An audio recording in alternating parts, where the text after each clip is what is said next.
Hi, this is Naroki5. I am going to be doing this until I die or I find something better to do. So please help me achieve this personal and, I think, noble objective by contributing to my Patreon or Subscribe Star. Link is down below. Every little bit helps. Thank you very much. Hello, everybody. We're being recorded, Rearson. Just thought you ought to know that. All right. Welcome to Red Pill Nation. Yes, I know. I'm sorry I neglected to mention it to you the other 421 times. Maybe not 421 times, but 400 plus times that we've been on together before. Yes, those have all been recorded too. Just thought you ought to know. This is. I just screamed to my bow gig. Anyway. All right, so welcome to fun tonight, ladies and gents. We're off. Ladies and fuck. We're off to the races. This is Red Pill Nation Hangout 422 dash 1 dash 2 version 2 version 2 anyway. Because the previous version that we recorded on Thursday disappeared down the fucking memory hole. So here we are again, redoing Red Pill Nation 422. It is just me and Rearson. I don't think we're going to be going more than 3 hours tonight because it is just him and I. But, some other people might jump on it. If they do, they do. If they don't, they don't. But it's going to be... Sorry, it's going to be... I'm sorry. It's probably going to be just me and Rearson, but everybody and most of the people know that we do have a show right now, so it is a possibility. For those of you who don't know, but yes, I am your host of Roki5. Rearson, introduce yourself. Oh, like I already haven't already tonight. You had to get the ball gag out of your mouth, you disgusting perv. Let's just. Well, at least it's just a ball game rather than something going down my throat. Not that I'm into that because I'm not. Destiny would. He certainly would. Oh, that just. Yeah. We will be covering. We are shooting for as quickly as possible to demonetize ourselves with the, as per usual, standards. But standards, we have no standards at all. So. Nope, none. Zero. Just a quick little thing. We will actually probably be covering Destiny at 423. Guys, this is just came up tonight. The guy got exactly what he fucking deserved, and it fell in before Saturday at midnight, so it's going to be thrown in. We're going to cover Destiny like he likes to be covered in. We all know what Destiny likes to be covered in. Oh God, fuck. Oh, we're okay. I'm going to be in fine form tonight. I apologize, my friend. I'm going to try to trip you up every possible moment tonight. So let the good times roll. Oh, we know what a fine, upstanding citizen Destiny is. We'll be talking about how much of a fine, upstanding citizen he is when we get to 423. So, for those of you who don't know, I have just a Patreon right now. I know there is Naroki5. I also have I've also recently started a live stream on Rumble. I'm currently on number 3 of those, and you will start seeing the edited versions being posted up at the other sites because apparently there's a little glitch with the Reddit. With the Rumble that I didn't know about, which means I was going to edit them anyway, but it's now I have to, especially because with the crazy feminist memes at the end of them. But yeah, that is going to be tentatively scheduled either on Thursdays or Fridays from now on. I had to do a little bit of venting tonight with my home group, my 12-step home group, about the fact that it's if you're somebody who runs a podcast and does a couple shows a week, right? It turns into it. I mean, I enjoy what I do, but it is still a job, right? I mean, I like what I do. I get pumped up. We have lots of good laughs while we're doing the show. And the live stream is definitely a lot more manosphere heavy than the Red Pill Nation Hangout is, because that is my area. That is my area of expertise. But yeah, that's what's happened there. So for those of you who don't know, yes, I am at Rumble. I am also at, in order of number of subs I got, Odyssey, Rumble, obviously, MGTOW TV, Odyssey, Brighteon, which is still stuck at 99 subs. I don't know why that 100th person won't join in, and also YouTube. I'm also at Facebook, Minds, Gab, MeWe, and Getter, at TLB Talks as Naroki.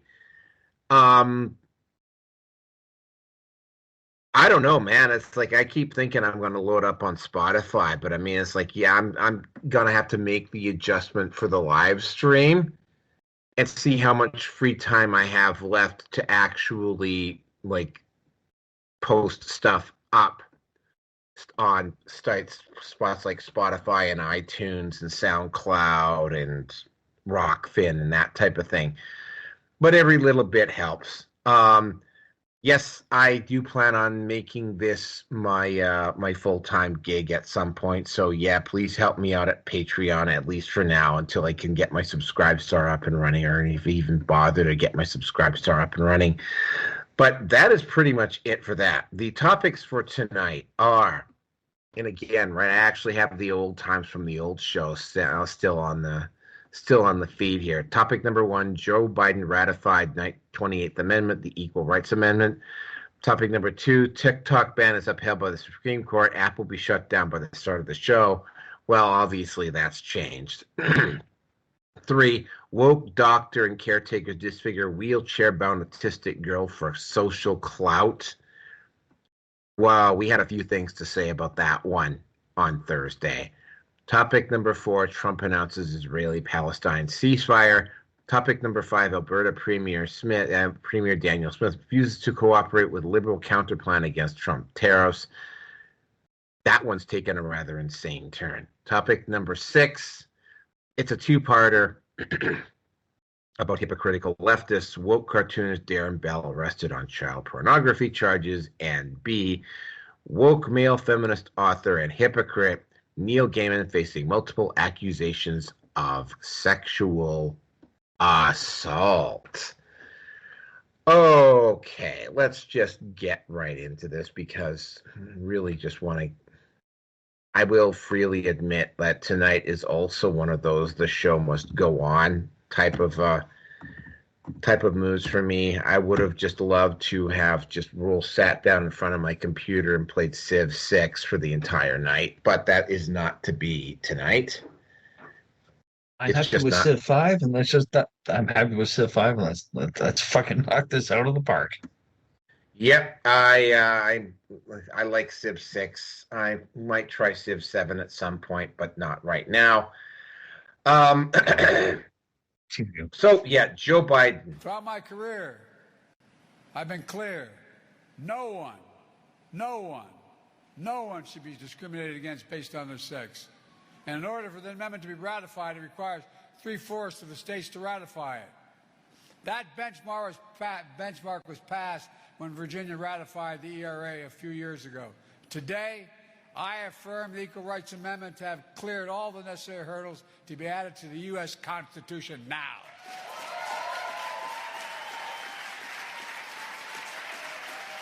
The Equal Rights Amendment is the law of the land now. It's the 28th Amendment to the Constitution now.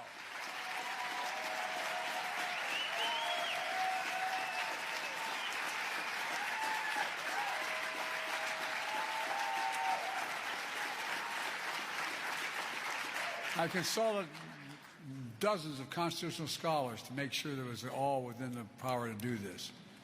And the fact is, we did. And third, so folks, here I am minding my own business, going through security at the airport, getting ready to fly home from a work trip. And I open up my app to take a look at some news, and what do I see?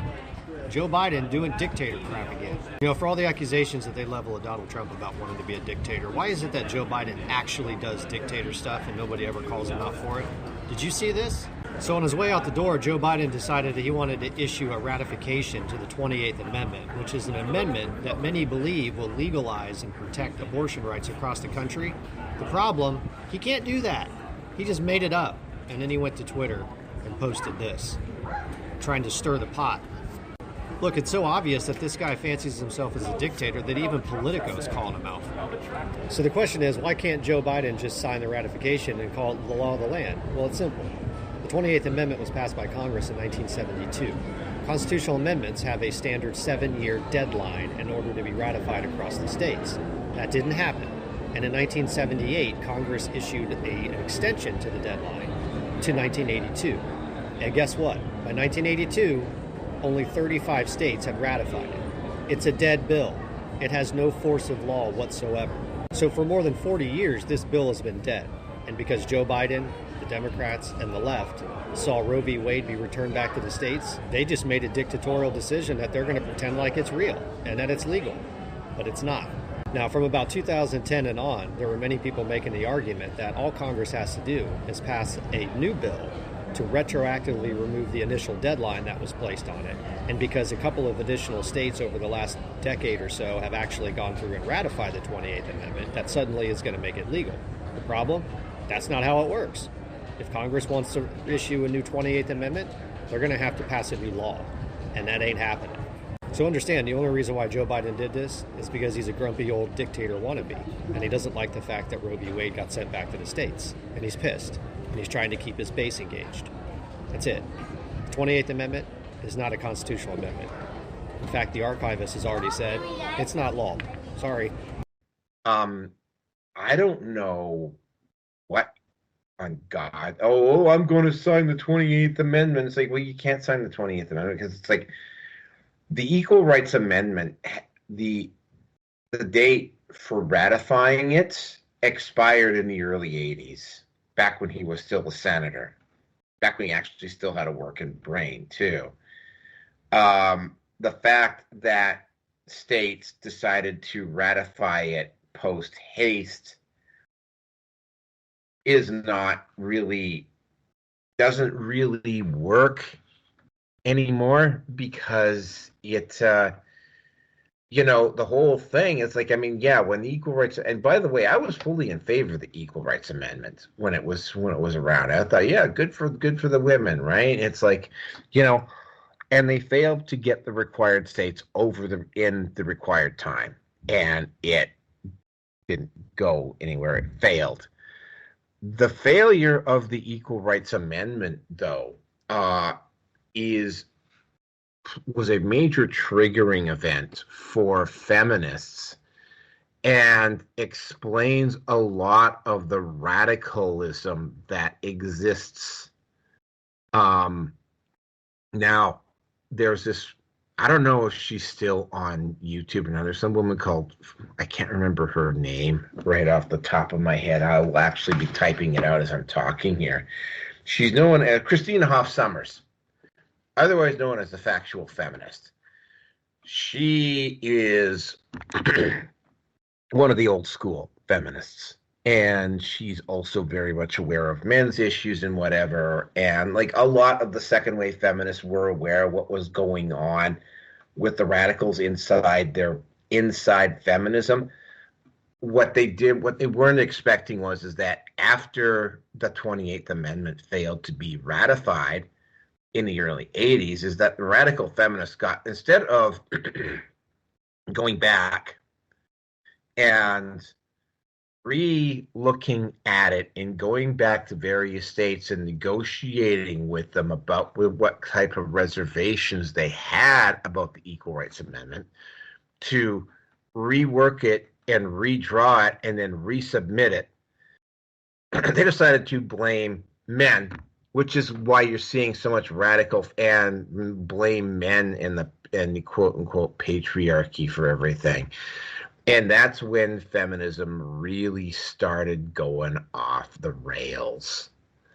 And I mean, I've heard people before say, "Oh, feminism was already really off the rails before." Yeah, okay, yeah, there were some very mentally unstable feminists back in the 60s and the 70s that had some influence. Andrea Dworkin was just absolutely well, she rose to prominence in the 80s after things changed around. But I mean, you clearly saw a shift. Don't know why I'm so got a frog in my throat tonight. You clearly saw a shift more towards man hating. And I remember one of the biggest, and it was an absolute, when they're writing the history of the manosphere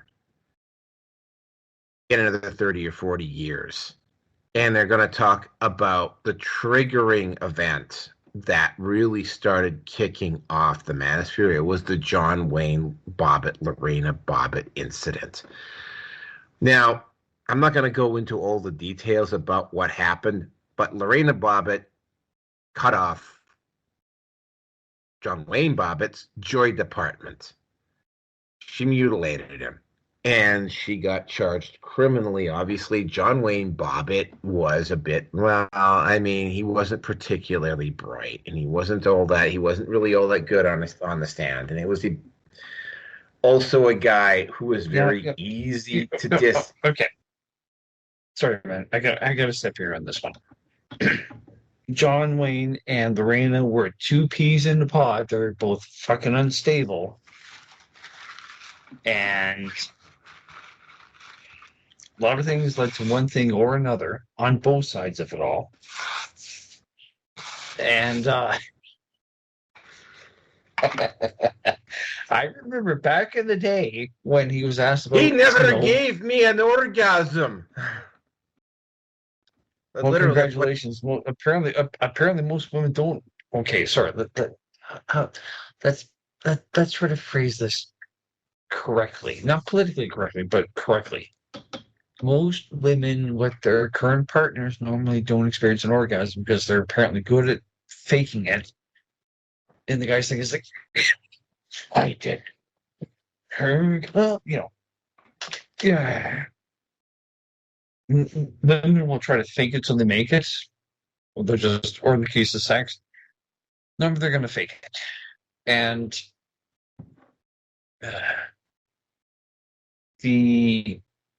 what's the word I'm looking for here? The atypical lack of communication between the two sexes, where men have to read women's minds. So I'm going to go black pill here. So my apologies, my friend. Please continue. Okay, all right, yep. So, yeah. And she was found not guilty. A lot of it was because of John Wayne Bobbitt. And I remember them. I wish I could find the video of the incident, but they're doing a news report on the steps of the courthouse, and I can clearly see women jumping up and down and celebrating the fact that she had gotten away with this. That was a really disturbing and chilling moment, and it was for a lot of men, because that's when you started getting the fire circles, and that's when you started getting Sterling, and that was like when you started getting early versions of men's groups really started taking off, like the Sterling Institute of Relationships.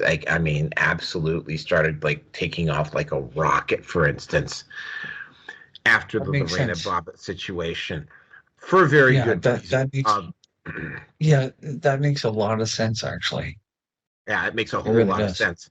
So, yeah, but I mean, at that point, the amendment couldn't be ratified. Now, in perpetuity, a couple of the states did ratify it. At that point, though, it's meaningless because the expiration date on ratifying the amendment had already passed. Apparently, Virginia had ratified it because Virginia wasn't one of the states that had originally ratified. Virginia ratified it in 2020. It's like it was a symbolic gesture at that point, but there was a surprise, Democrat Congresswoman who let the members of the Biden administration know this had happened. So even though he cannot ratify an amendment when the period for the states ratifying it has already passed, he went into Congress and he said he was going to ratify the 28th Amendment. Anyway, he doesn't have the authority to ratify the 28th Amendment because like I said, the expiry of the time, there's no legal basis for doing it. It's very, very, I believe it's very, very clear on amendments that you have a limited time span with the states to ratify an amendment. And if you do not get it within that time, you have to go back and you have to start all over again. You cannot ratify something when the ratification time limit is over. Now, the question that is in my mind is, would this amendment have taken here's the thing, would the amendment have taken the edge off of the hateful, misandric feminists that you are currently seeing today? I think what probably would have happened is that, I mean, it would have taken them a little bit longer because they were really angry and they were really justified, and the other women who had worked so hard to get this amendment drawn up and to try to get it ratified were demoralized. It would have taken a little bit longer for that faction to completely take over feminism, but it still would have happened. And I mean, getting back to me, I mean, had this amendment, had radical feminists not done what they had done, and I had not been made aware of some of the stuff that I'm currently now aware of. Like, for instance, I can tell you that there was an event in 2001 around one woman in particular, and she almost cost me my clean time. And it was some of the stuff that she did could have potentially ended up in people being dead or in jail. Now, fortunately, nothing like that happened, but it could have happened. And to date, I don't know, I think I know where she is, but I mean, she relapsed, obviously. She obviously relapsed, and then she just kind of disappeared. But I mean, to my knowledge, she has never accepted accountability. This should come as absolutely no fucking surprise to people listening to this show. She has never accepted accountability for her actions. And, had it not been for the misandric, hateful rhetoric coming out of feminists that really hit a crescendo in the mid-2000s, I may still be kind of like, for instance, I mean, I probably would not have been red-pilled at all. Things would have been spectacularly mediocre. You probably would not be listening to this podcast. Like, I mean, like, it's not a direct effect upon me. But I'm looking at this now from a different lens, with a different point of view than what I had on the previous show. And it's like, I may not even be red-pilled had it not been for this event happening. And I'm getting this is a kind of this is a more personal view as opposed to the one that I had on the previous show. If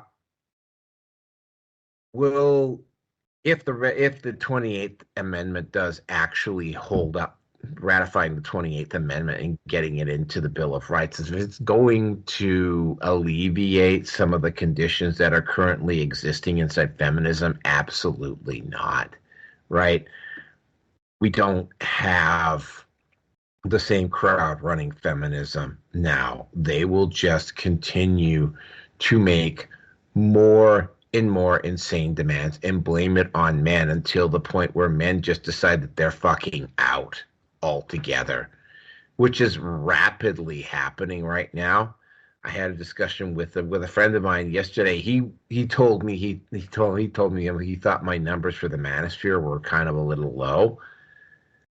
I don't know if they're a little bit low or not, but at the rate the manosphere is currently expanding, it's going to be a politically viable tool before the end of Trump's regime. That's just my opinion, if it's not already. So the 28th Amendment might have been able to head that off, but I seriously doubt it. And will it actually hold it to a legal challenge? I don't know. I don't care. But this was, I think, given the timing of it, I think this was just more of a symbolic move by Joe Biden. And with that, I'm going to turn it over to Rierson. Well, the question that I had asked is, what has to be done to make this amendment go through? So this has to go through Congress, and then it has to be approved by the Senate, and then Trump has to sign off on it.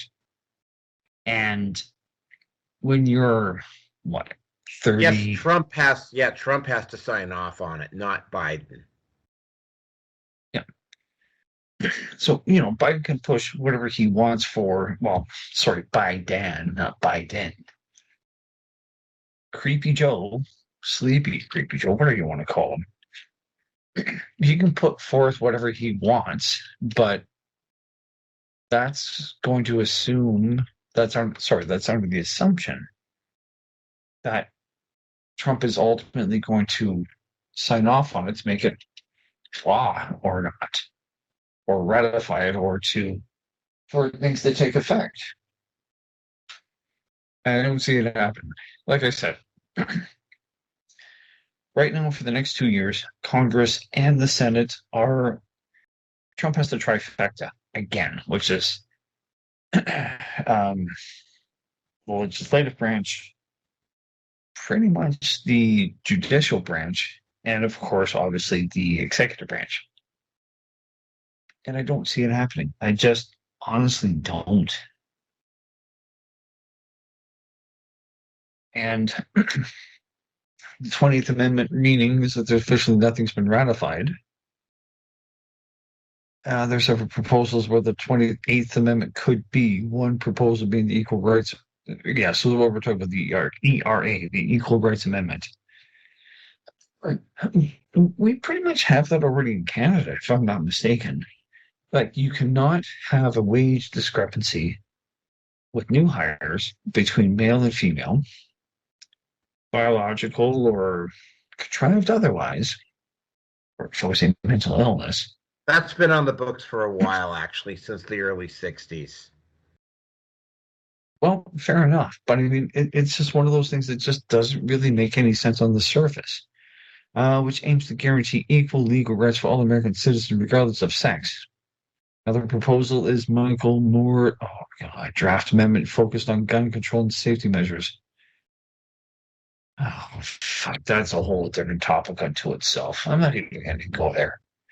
So we're going to ignore Michael Moore because Michael Moore, needs to be ignored. But there's already enough in place as it is that, in theory, men and women are treated equally within the eyes of the law. And, Lady Justice is going to be looking at everything with a blindfold because she can't see any different, although statistics would seem to indicate otherwise. But again, at the end of the day, it has to It has to go through Congress. It has to go through the Senate. And if Trump likes it, he'll sign off on it. And if he doesn't, he won't. So let's be honest, folks. Trump is the wild card, all things being equal. I don't see it happening. I really don't. And at the end of the day, we really should have an idea as to how legitimate this may or may not be if you're going to look at how he does things based on when he was hosting the Celebrity Apprentice or The Apprentice for that matter. And for him, it'll come down to results. Private sector, as was said in Ghostbusters, in one form or another. Oh no, not the private sector. The private sector expects results. And that was Dan Aykroyd's character, Ray. So take that however you will. As of this point in time right now, Canada is not part of the States. Well, at least Alberta anyway. Outside of Saskatchewan, maybe Manitoba. Fuck the rest of the country. That's just my opinion. But we'll hold off until we get to Danielle Smith. But it's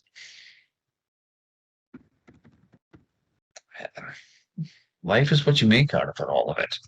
So north of the border, outside of the US of A, this really isn't very much. I mean, it may make a difference later on, but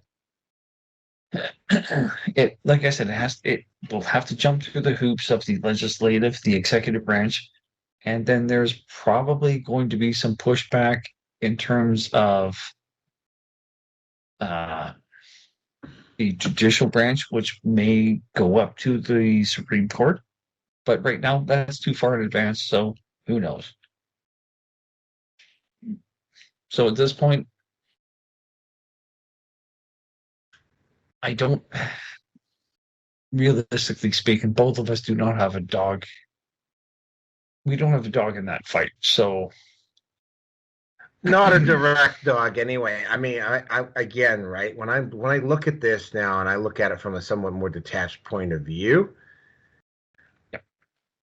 What occurred to some of the stuff that occurred to me, and some of the stuff that I found out via my involvement with a rather growing and expansive manosphere. I mean, yeah, we wouldn't even be doing this podcast right now if this amendment hadn't passed. It's a really weird backtrack. But yeah, there wouldn't. You could make a very, very serious argument that MGTOW as as an entity, if it existed, it would not exist in the form or in the size that it is now. It would be probably a lot smaller. The MGTOW manifesto probably wouldn't have been written. There's just a lot of things around this that,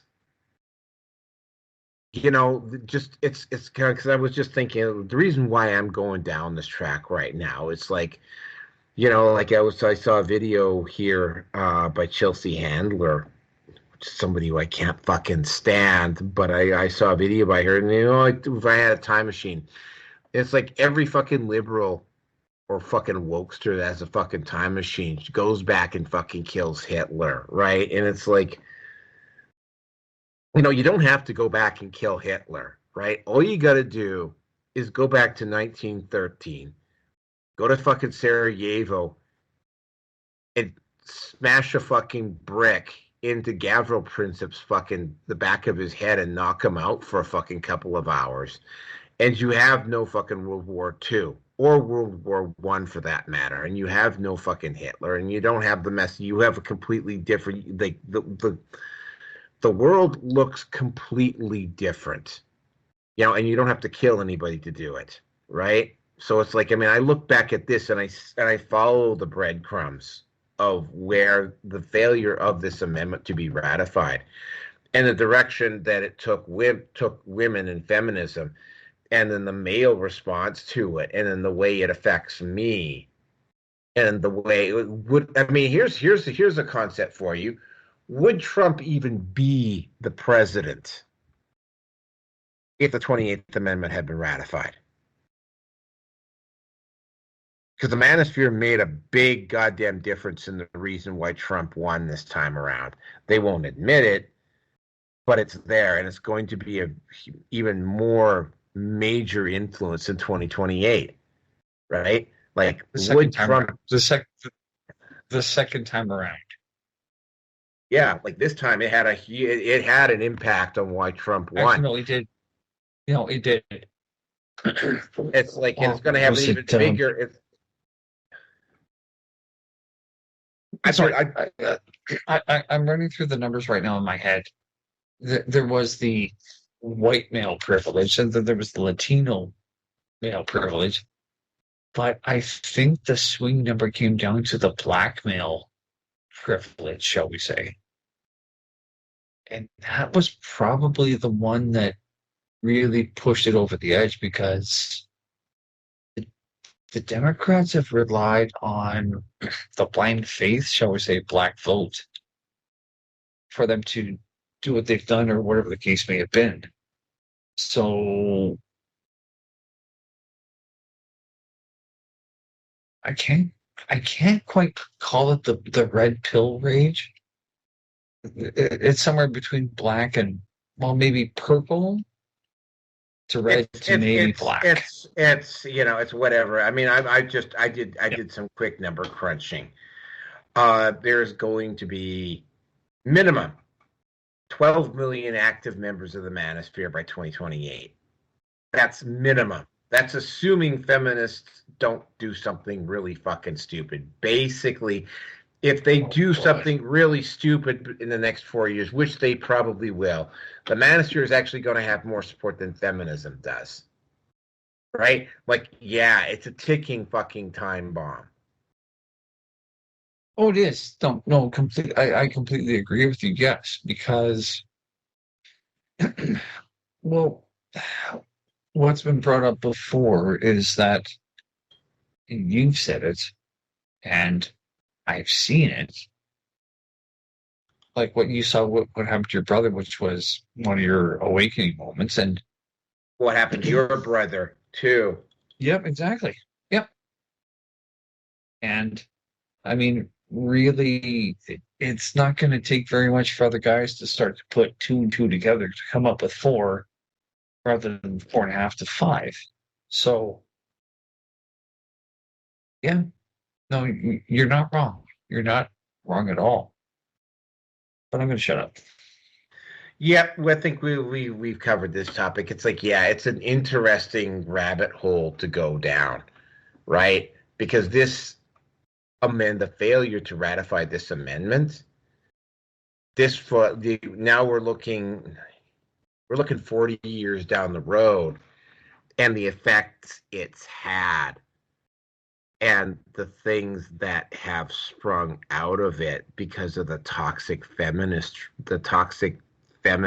response to it, and the male counter response to it. I think my life would be radically fucking different if it. I remain eternally fucking grateful for having taken the red pill. I mean, it was a shocking fucking experience, because I was living in Calgary when I took the red pill for the first time, and it had a profound impact, and I'm much, much better off for it now than I was before. And I think now that you're sort of starting to come out of your red pill rage, Rearson, I think you're starting to see that as well. Or at least you don't sound like you're out of it yet, but it sounds like you're starting to get towards the end of it. Just saying, but I mean, there's not going to be a definitive period when you suddenly realize you're no longer in red pill rage, right? I can't say it's got to be like in 6 months or a year or whatever. You're out of it when you're out of it. But anyway, let's get on with the next topic here. Oh, go ahead. Well, I was going to say, I'm starting to, things are starting to peter out for me at this point. I mean, sorry, give me a minute here. There's a woman that replied to, fuck is it? Oh, what did she put up here? What was the whole thing about foreplay? It's not about groping or pleading. A few caresses, 30 seconds. Oh, just heavy breathing before switching positions. Blah, blah, blah, blah, blah, blah, blah. Looking for one of those rare men. I replied, given the unfortunate minefield that men are required and expected to navigate with no tools to work with, know the rules, much less be mind readers, you will be very hard pressed to find a man in this category. The good ones are usually ignored as not being high value enough, and when they are looked at, it's usually when a woman is or seems to be settling and is beginning to show desperation. Most self-respecting men aren't going to play that game anymore. I'd apologize for being blunt, but that is the male side of things. Can the chasm be bridged? I replied, it can, but it's going to require a lot of work on both sides. Thank you for your insight, but I believe that these men are out there, and hopefully my senior years I might find one. Good fucking luck. I replied finally with being a bitter older man, I'm not entirely cold-hearted, as much as I want to be sometimes. I would generally wish you do find that man at your current stage of life. So I'm politely pushing back to say, you done there fucked up. You really have.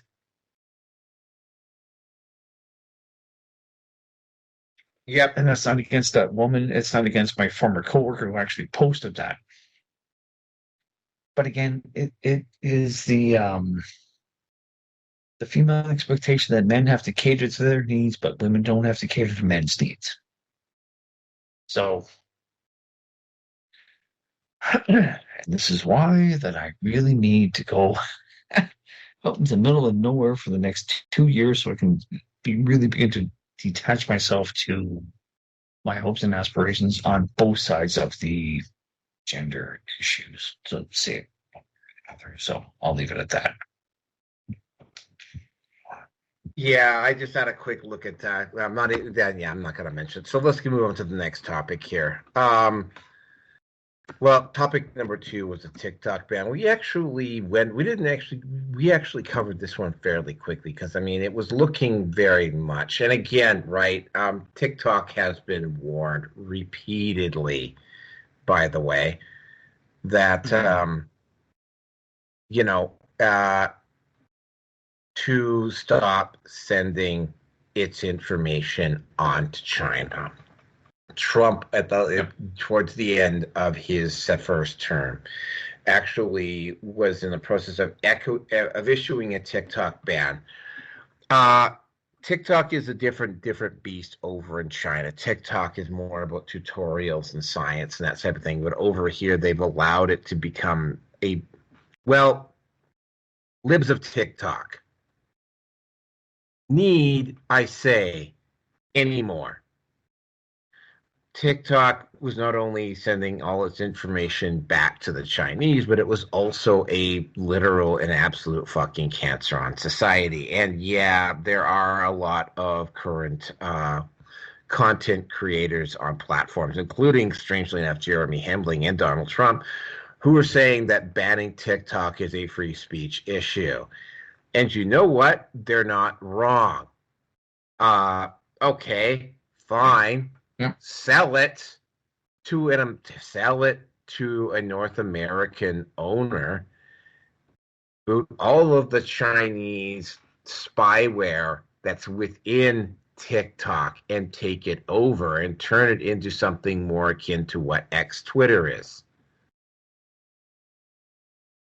It was looking very much like it was going to be over. What has actually happened, and strangely enough, I got this off a radio show, is that TikTok is no longer available as an app on Android or iPhone. Not that I was ever planning on getting TikTok at any point. Um, I've got enough on my plate as is. I don't want to have to start doing propaganda stuff on and cutting it down to 3 minutes. TikTok, by the way, came very, very close to usurping YouTube because at one point TikTok was thinking of expanding the length of their videos to 10 minutes, which would have automatically meant that all of the music, which it would have basically forced me to have to consider TikTok as well, because it would have basically forced all of the music videos over to TikTok as well, right? That's one of the things that YouTube still currently has going for it, is the fact that, I mean, you can, and it's got a better selection system than Spotify. Spotify, you can't go back unless you pay for it. You can't go back and you can't routinely play the same song over and over and over again if you want to. Or you can't cycle through a few different songs. You can listen to it once, maybe twice, maybe 3 times in a day, and then if you, especially if you're on a paid membership, then it doesn't. But if you're on a free membership, you can't go back, you can't skip like you can on YouTube. So yeah, YouTube still, other than the fucking commercials. And by the way, they were, for all the complaints I have about YouTube, and trust me, I got a lot of them, including the fact that at one point that YouTube was inserting ads into the middle of music videos. They had enough brains to not insert ads in the middle of music videos. For that, I will have to say, yep, even a broken clock is right twice a day. Yep. So if you have TikTok on your phone or on your computer right now, at least in the U.S., you can still use it. You cannot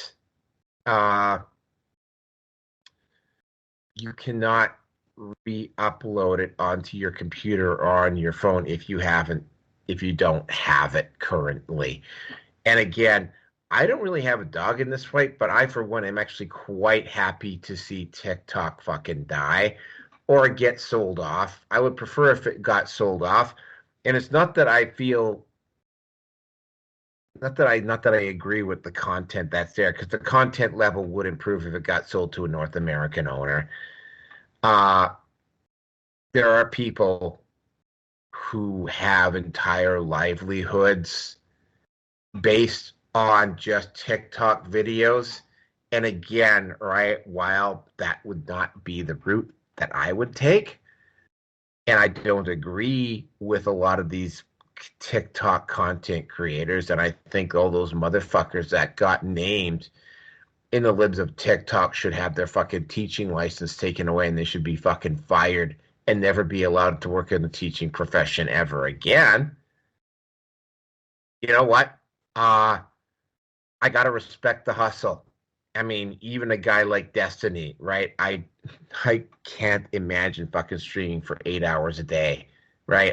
I just can't. I got too many other things going on in my life, but I respect the hustle. He's a pervert and a liar and a dishonest piece of shit who lets his wife fuck other people while he fucks other people and uses it as blackmail material, allegedly. Ex-wife. What? Ex-wife. Ex-wife. Yeah, ex-wife. Thank you very much. But I mean, yeah. Sorry. He still, I mean, I respect the hustle. I do. Even people I disagree with, I respect the hustle. I respect the effort, right? I would like to, while I don't envy them, I would like to be at the point where I'm just basically doing nothing but internet content myself, and I will get there at some point. I suspect at some point I'm going to have to start making some very uncomfortable decisions about certain people Like, for instance, I don't think I would have been if I'd gotten to the point where I was at the point where I was having to accept commercial sponsors. I seriously don't think I would have been able to keep Nihilist on. I think you will be in agreement with me on that, right, Rearson? Not entirely after our last exchange with the failed recordings. Yeah, I don't think I would have been allowed to keep. I don't think I would have been allowed to have Nihilist on any longer. He was funny. He was smart. He was also unstable. Yeah. But yeah, so yeah, there was the roid rage. There were moments of the roid rage and whatever else. Yeah, so okay. That one can go either way. Honestly, that can go either way. Yeah. So yeah. There's a 75-day review period.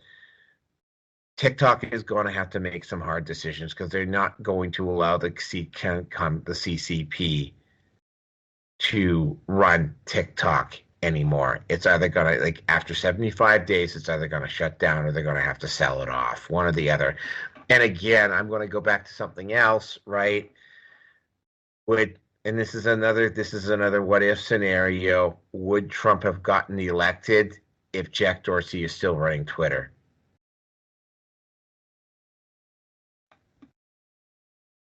That's a great question. I can't give an answer at this point. No. Neither can I. No. But I mean, it's like based on. I don't think that he would have, because social media is for the, you can't say for the socially degenerate, but it's close enough to it. Yeah. And it's for people that are looking for it's for people that are looking for validation. And that happens on both sides of the political aisle. But let's not kid ourselves, folks. But no, I mean, when Musk bought what was at the time Twitter, there was a massive fucking shitstorm. And things have subsided.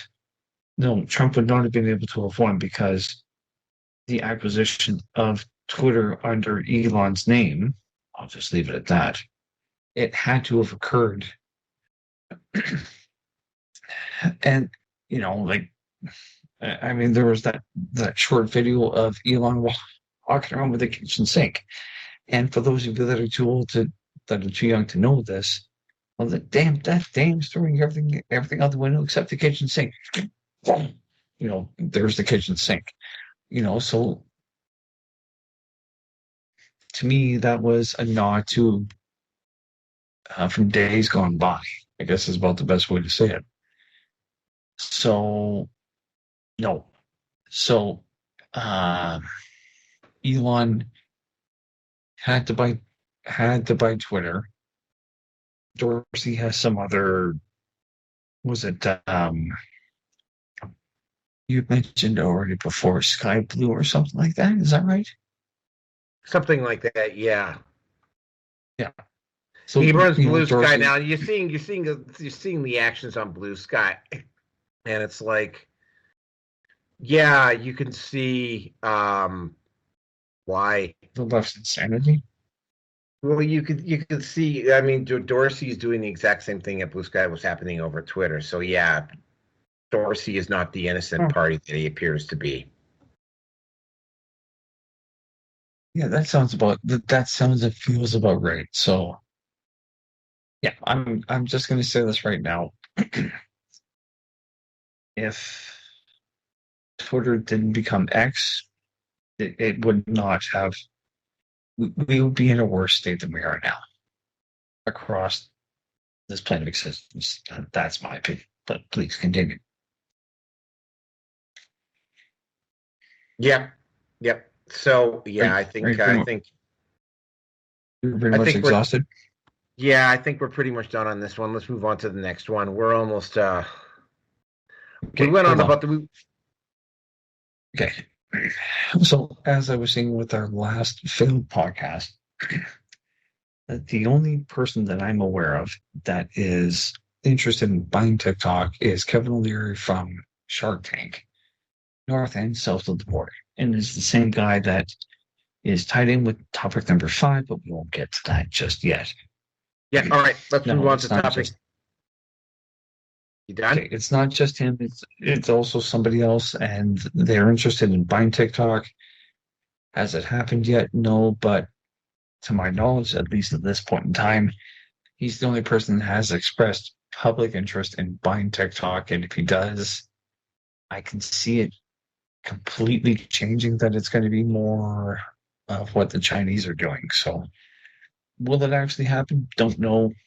What will happen? Don't know, but just put that out there. So, okay. Well, Doctor, oh God, freaking dad. I'm going. My opinion has not changed. I'm going to go full. I'm going full dark side on this one. Oh yeah, I have to as well.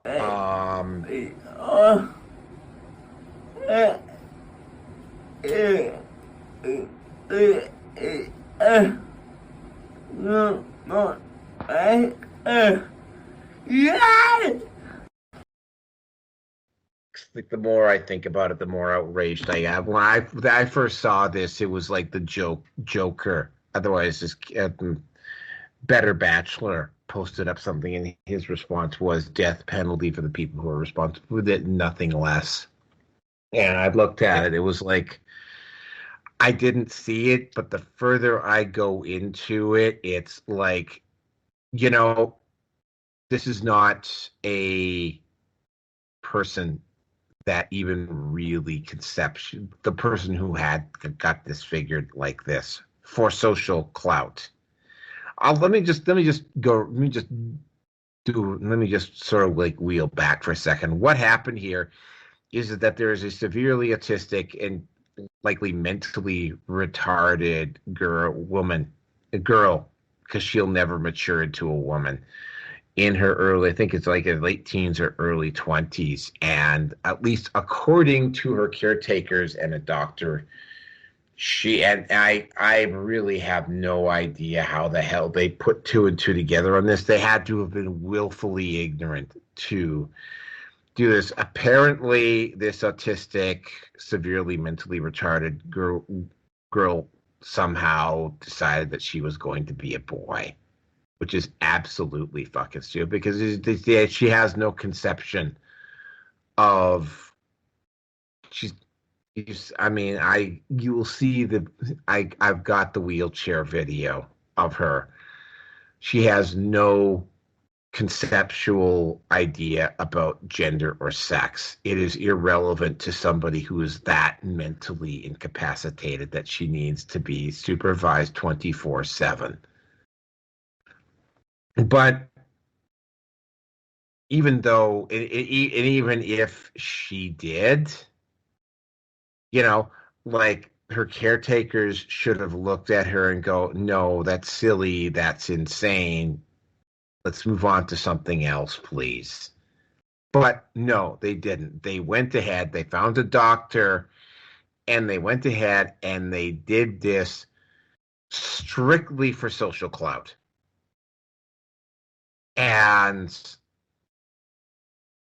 you know, even people who are normally in favor of this type of thing, even they're going, it's like, oh my, like, this is just horrific, right? So needless to say, the three adults that were the doctor and the 2 caretakers have like scrubbed the social media content off the net. No fucking kidding. This is just disgusting. You know, it's like you have someone in your care like that, and yeah, I mean that's part of the reason why I tried doing. I've been around like so mentally handicapped people in the past, and even the ones that I was around, they had their moments and they required around the clock, even though they were not like as incapacitated as this girl was, they still required 24-hour supervision. And I was there because one of the 4 people that I was responsible for looking after would get violent episodes every once in a while. And I had to pull people out of the apartment from 2 or 3 times over the year that I was there. And they were nowhere nearly as badly mentally incapacitated as this girl was. And it's like, yeah. While I'm not in favor of the death penalty, and I don't think any laws were broken in this act has got to easily be one of the most disgusting things I've ever seen any type of a leftist pull, or anybody who's in this gender ideology thing, pull anywhere. And yeah, I mean, yeah, I don't want to say back in the day or whatever, but it's like, who in their right mind would be in favor of this? Like, how in the hell did this, there's no way that this woman, this girl, agreed to this on her own, or she was somehow convincing or charismatic. Because you saw photos, I've seen video footage of her. She's nowhere near that smart, or she's no way she could manipulate or engage in a high enough mental capacity to even be able to con these 2 caretakers into doing what she wanted in this particular case.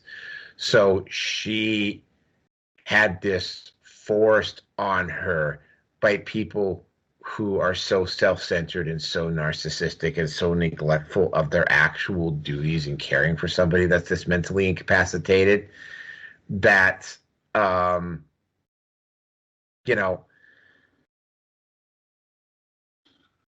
yeah, I mean, I don't believe in hell, but if there was a hell, they'd be going to it. Because this is just absolutely inexcusable. And with that, I want to turn it over to Rearson. I'm not going to deny that I am in the mindset of, well, you just figured this girl who, by normal standards, just is not responsive or interactive. I still maintain that the male needs to be castrated. Pardon me. The male needs to be castrated in some form or another so he cannot reproduce again. I mean, I go back to watching Idiocracy.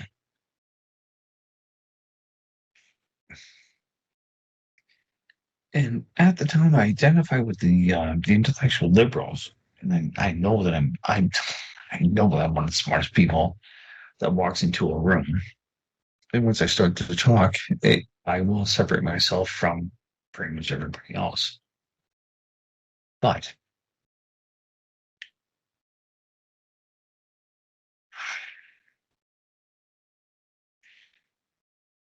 the more that I have looked into the whole thing of,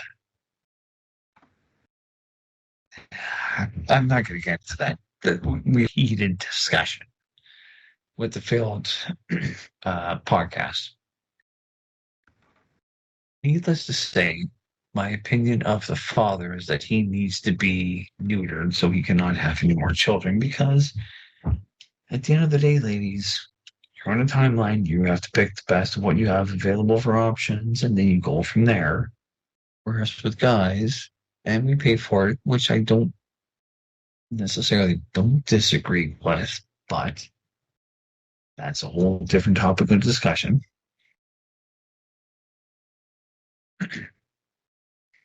But I'm hoping that the father will not be able to reproduce again outside of extreme technologies. Like, I guess that's another way to say it. Like, we're talking like they can separate about half of a man's DNA out of a sample of a cell, and take a sample of another woman's cell and separate half of that, and we're going to combine the two, and maybe it's going to work. No, nothing short of that. Should this guy ever be able to potentially knock up another female? Where are they? Southern California, right? Minnesota, actually. Not fucking close enough. Probably Minneapolis, I'm guessing. St. Paul area. I'm guessing. I don't know. I don't know the exact geographical spot that she's in. Okay, so I'm gonna guess at it's the end of the probably Minneapolis, St. Paul, but I don't know for sure. well, that's okay, and we're going to work under that assumption just based on previous indications of how the state operates, shall we say. So, with the woman, it's only a matter of time until she cannot reproduce again, which she was, 23, I think, at the time? 21, at least 21. So the mother, biologically speaking, you can you can drop your load off into the warehouse without any wrapping. And the likelihood that she's going to pop out a kid is going to be highly unlikely. Although, again, he's my brother. It has happened in the past. Oh, hey, I got some good news. It just dropped on my Twitter feed. Fauci's detail has been removed by Trump. Fauci no longer has a government. He no longer has Secret Service protecting his ass. Yep. He no longer has a secure Secret Service detail. Yeah, I saw that earlier today, actually. It's not just Fauci's.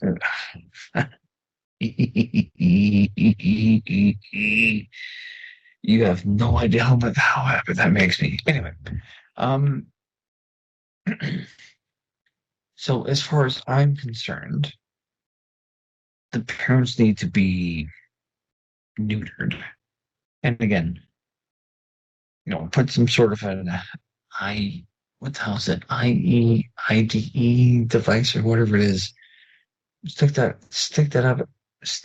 up between the mother's legs so she can never really reproduce again. And I hope she doesn't. And if she does, she'll have a geriatric pregnancy, and that typically is going to be, statistically, there's a much higher percentage of the child being mentally retarded, just like the parents really are, but they're not. So, in terms of eugenics, that offspring's probably not going to make it. And then get every person that was involved from start to finish to the end of the daughter, basically no different than, quote, Elliot Page, for being nothing. She's unfortunately just nothing more than, I'll call it for what it is. I've seen the pictures, and it's nothing to look at, but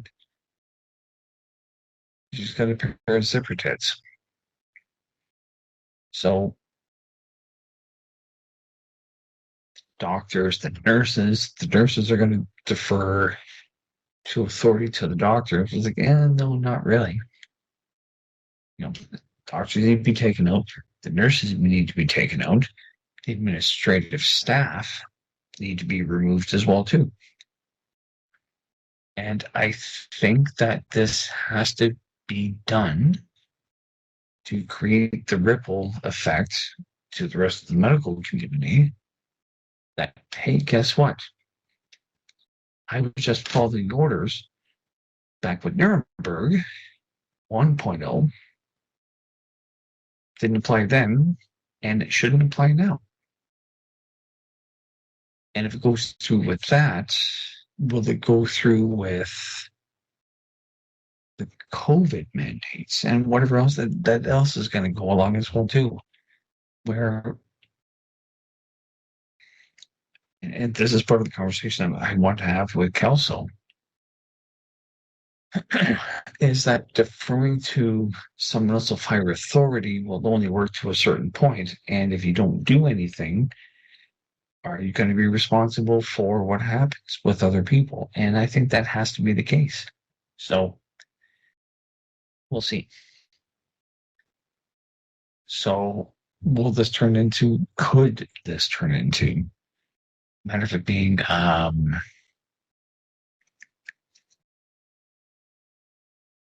lot of lawsuits for civil infringements or liberties that were not looked into or taken into account? I really don't know, but when you take full advantage of someone who cannot, in essence, fight back,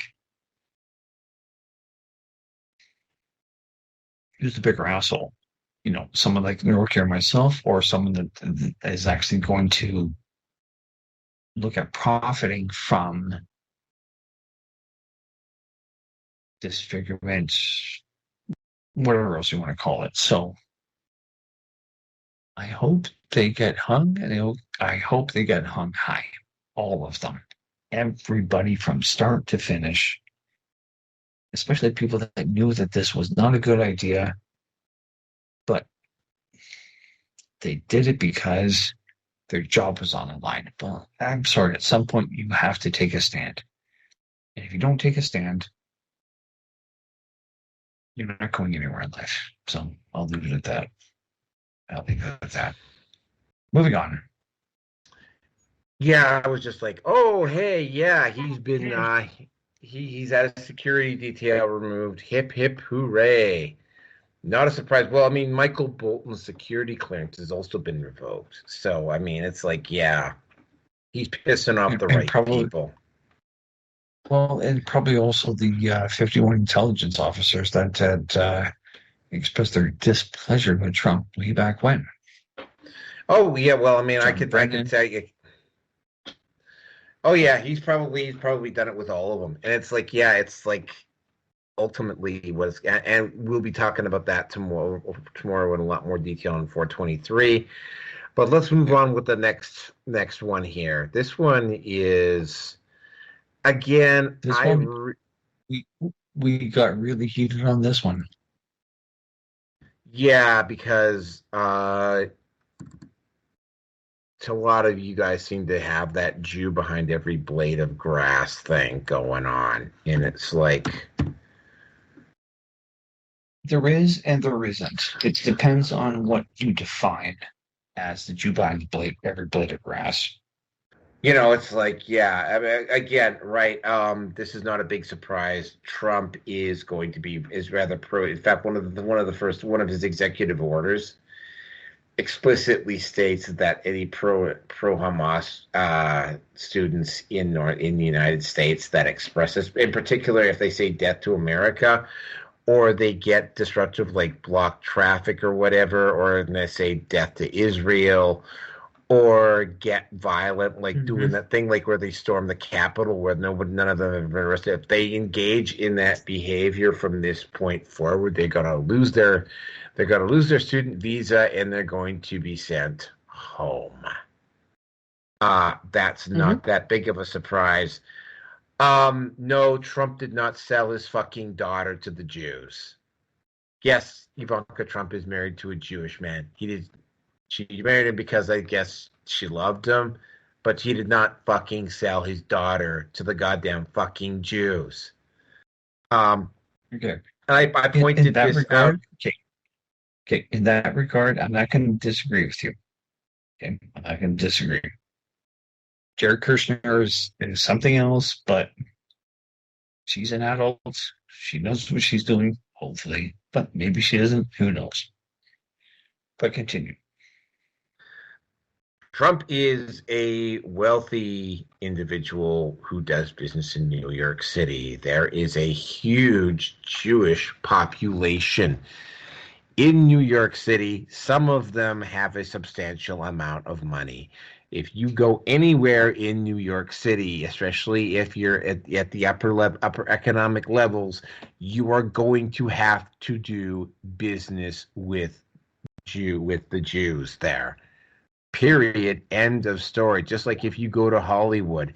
And by the way, there is a very good reason why why there's a big, strong Jewish influence in Hollywood. It was because Thomas Edison drove out all of the Jewish independent filmmakers out of New York City in the 1910s, and they all went out to California. It's not a fucking conspiracy when that happens, right? There's legit reasons why things happen. So yeah, I'm not overly surprised that he brokered an Israel-Palestine ceasefire.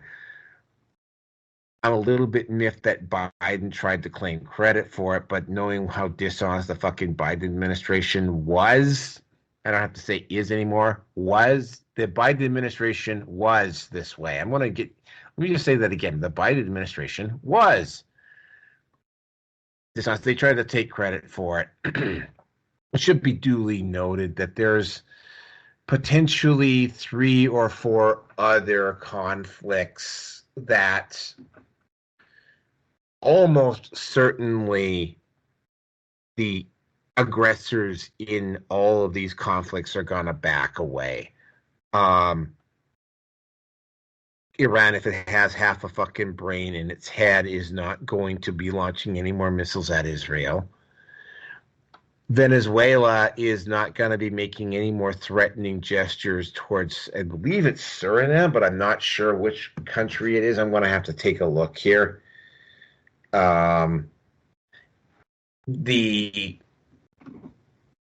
situation between, again, he's basically put a 90-day moratorium on foreign aid for a very good reason,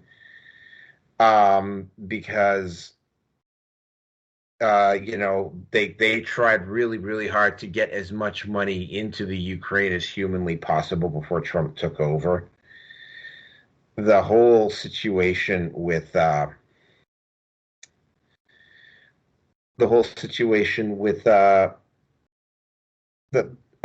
there are a couple of places that are not that you're gonna you're gonna start seeing a lot of you're going to see a lot more activity out of. Like, for instance, there has been a long-standing war. Okay, so who's Venezuela? Oh, yes, it's Guyana. Yeah, Venezuela's been making threatening gestures because apparently Guyana has a lot of oil reserves, and Venezuela's economy is in the absolute shitter right now. And they're looking for, and the government there is teetering on the edge, and they're making a lot of noise about invading Guyana as an attempt to distract from the internal issues that were going on there. And they may have actually been, yeah. Sorry, Guyana doesn't. Guyana. Go ahead. I could see Argentina stepping in with a stable economy, basically say, no, it's not going to happen. But apparently, that's not going to. Venezuela's not going to do shit to Guyana. Not now that Trump's around. Oh, by the way, Javier Milei, I can't believe they actually invited him back to WEF, and he gave him another fucking rip snorting fucking speech. Between him and Trump, yeah, I know what you're talking about. And again, here's the other little part on it. Ezra Levant and Avi Yemeni, 2 Jews, by the way, got right in the fucking face of Larry Fink and asked him really, really dangerous, awkward, uncomfortable questions. I'd like to hear the 2 + 2 = 5 Jewish conspiracy fucking crowd try to explain that one. Controlled opposition. That's all I gotta say. Yeah, well, I guess that's the reason why Ezra Levant and Avi Yemeni, after Fink walked into the secure area, they actually had to publicly go over the person that was taking photographs of them and say, "We're not suicidal. Neither one of us is suicidal." He actually even said it right to Mr. Fink's face, too. "Yeah, Mr. Fink, don't know what you're trying to pull by having them photograph us, but just letting you know, Neither one of us is feeling very suicidal at the moment. Anyway, not a surprise there. Again, I don't really have a dog in that fight. I really do wish people would stop fucking blaming the Jews for every one of their fucking personal problems. But but the Israeli government was up to just some shenanigans there. There was some very, very suspicious dropping of the defenses right before the Hamas attack occurred. So I mean, yeah, I think the Israelis are completely especially the government are completely blameless. No, I don't. Am I glad that there's some sort of a ceasefire going on there? Yeah, I mean, I personally, what I would have done if I was the president, I would have sent the battleship New Jersey and a couple of missile cruisers in there, and I would have fired fucking shots into the fucking neutral zone. I said, if either one of you two fucking launches any type of attack one way or the other, you're gonna get a fucking nuke up the ass. Diplomatically speaking, of course. That's just me. They stopped fighting. Of course. They stopped fighting. Daddy's, apparently some of the cartoons are like saying daddy's in. Trump has a much better relationship with Netanyahu than Biden does, obviously. And he's clearly improved that relationship by making sure that and by the way, Soros backed pro-Hamas demonstrations that were taking place all over North America, and make no mistake about it, that they were. I can't remember the exact chain of evidence, but somebody did uncover the chain of evidence that showed that Soros was responsible for that. Biden, of course, did absolutely nothing, and neither did Trudeau, by the way. Should be duly noted that Danielle Smith fucking laid down the law on the Hamas protesters in Edmonton and Calgary, though, if you remember that. We covered that on our RPN show. Yeah, it's going to be a very interesting, it's going to be a really interesting. See, he arranged a ceasefire. There's got to, again, right, ceasefires play to Donald Trump's strength. Donald Trump wrote a book back in the 80s called The Art of the Deal. He knows how to negotiate. He knows how to be the tough guy. He had to deal with a culture that is very, very difficult to deal with on a financial level, which is the Jews. The moneyed Jewish contingent in New York. He also had to deal with the mob, because the mob is really big in the construction industry there. So he knows how to be a fucking tough guy. He knows how to negotiate, which is why he became a billionaire. He's not the richest man on the planet. He never really got into the upper echelons of the super rich, but I mean, he has been at points in the top 10 of the richest people in the United States, and definitely in the top 20 or 30 in the world, but he was never like the super richest person. Yeah, but he's a tough hombre. He knows how to negotiate. And I covered this. I can't remember who it was that talked about this, but he told me when he was negotiating, he flew into Afghanistan. He negotiated with the opposition in Afghanistan.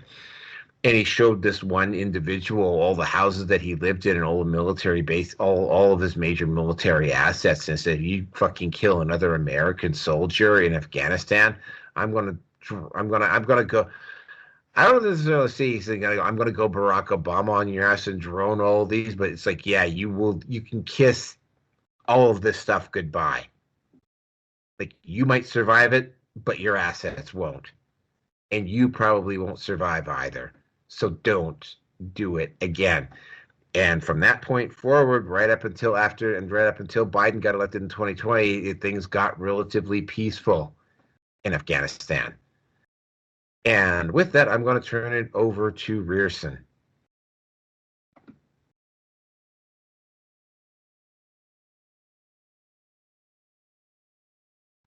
Time to step back from our heated discussion. I'll be polite. It's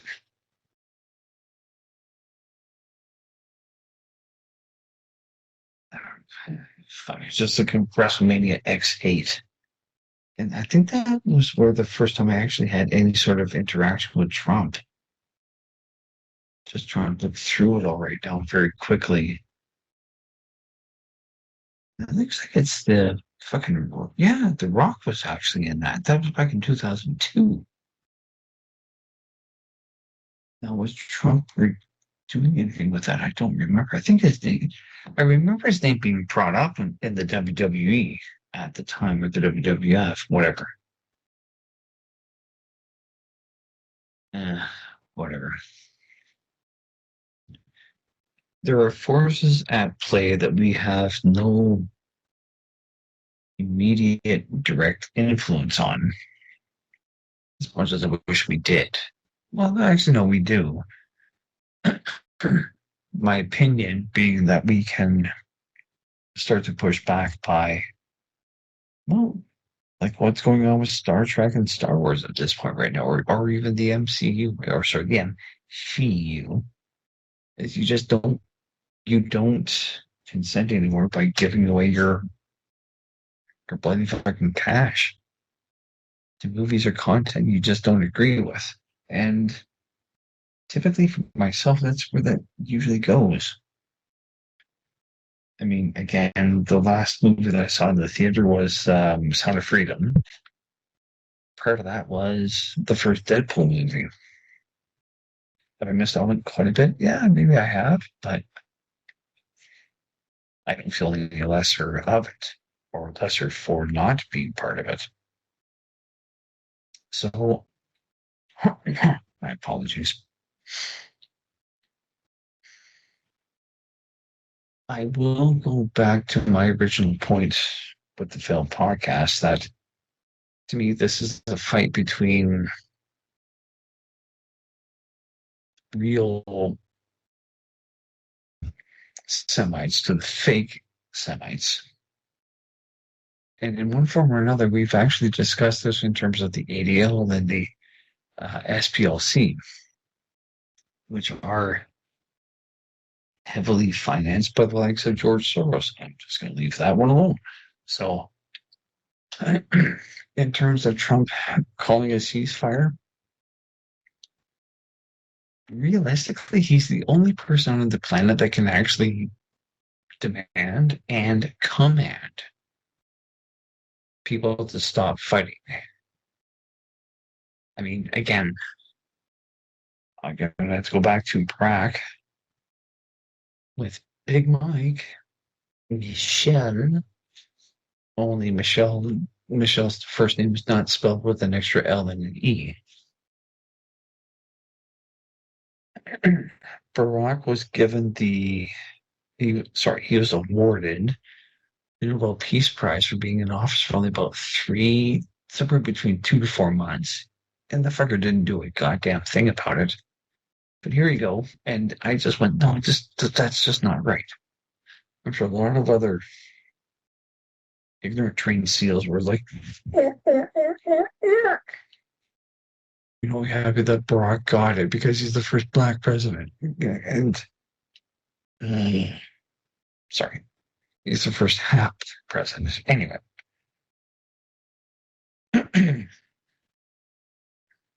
But when Trump was in his presidency, the most that he did that I recall, in terms of any sort of offensive military strike, is that he targeted one Russian base that had planes, gave them like 24 hours notice, like, we're going to bomb this place, this is where we're going to hit, this is where and when we're going to hit, so get your non-essential personnel out of there as fast as possible, grab whatever equipment you can and get out, and we're going to bomb it. And Putin did nothing to that. Some of the it was some of the Karelian, not the Karelian, Odessa, I think is what's kind of back. My apologies, ladies and gentlemen, but I'm just trying to grab back from memory off the top of my head. So, and the speculation at the time is that this was the using or the expenditure of old military equipment, well, tomahawks or cruise missiles or whatever. And Putin did not retaliate. He didn't do a damn thing. And when Trump was in office for the first time, there were 7 peace negotiations that ultimately went through. And I don't remember at all Obama doing anything. I don't remember Reagan doing anything, so they don't remember Bush Jr. or Sr. or Clinton, for that matter, much less Jimmy Carter, being able to actually have 7 zones of conflict stop fighting each other. But it's amazing that Trump never got a Peace Prize for that. So take that however you will.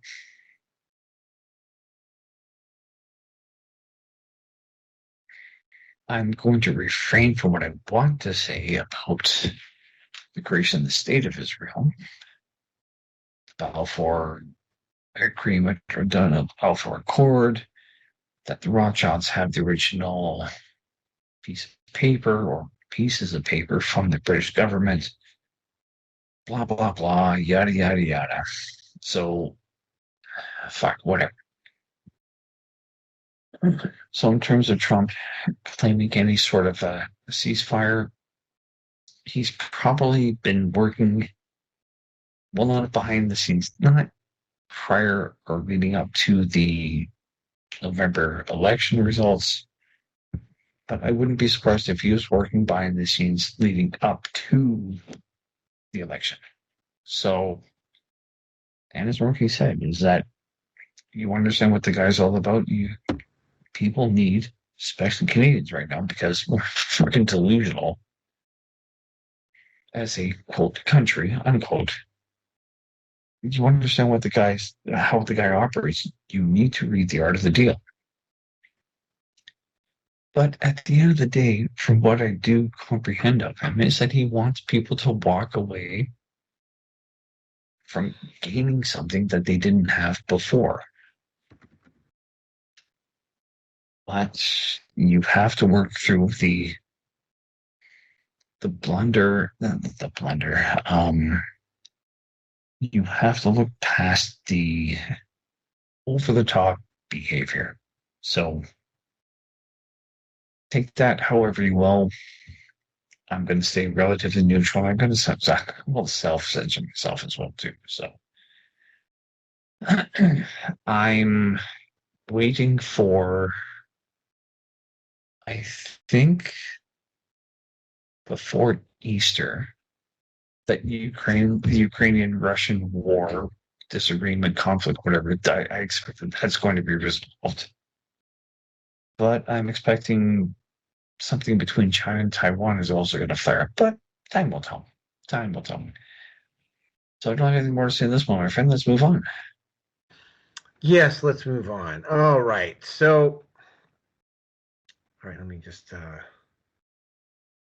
get it in here. All right. So the next one, and this one is because we ended up getting into a big discussion about.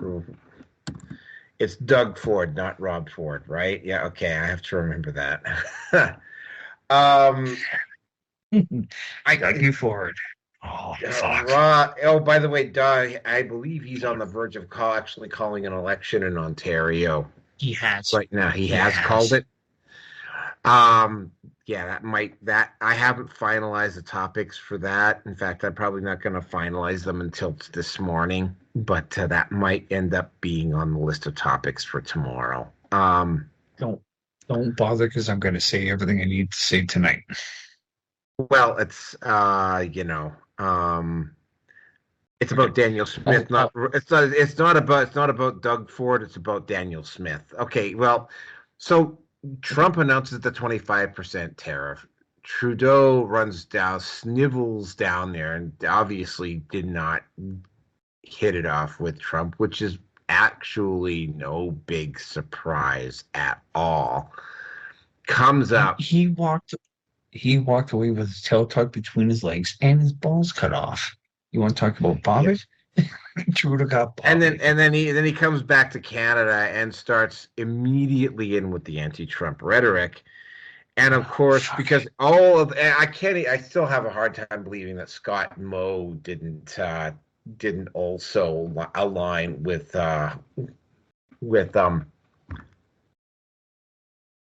Danielle Smith on this. And he basically says, "Okay, you want to do that? You want to have a trade war? Let's have a trade war." And here's the situation. Obviously, Donald Trump is very much aware that Trudeau is on his way out, right? He could announce the 25% tariff as early as February the 1st. Now, I think he does have astute brains. I think the best time to do it would be at a time that would absolutely fucking hamstring the Liberals.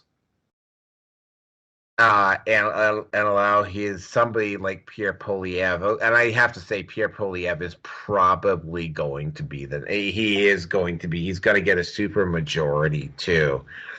Poilievre is the next prime minister. So if Trump decides to announce a tariff war, the tariffs, he will probably do it at a point that is going to be exceedingly damaging to any hopes that the Liberals have of holding on to some dignity when they have to call the election, and they will have to call the election.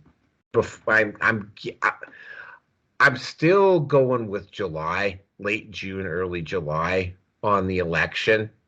That's my gut feeling on it. Poilievre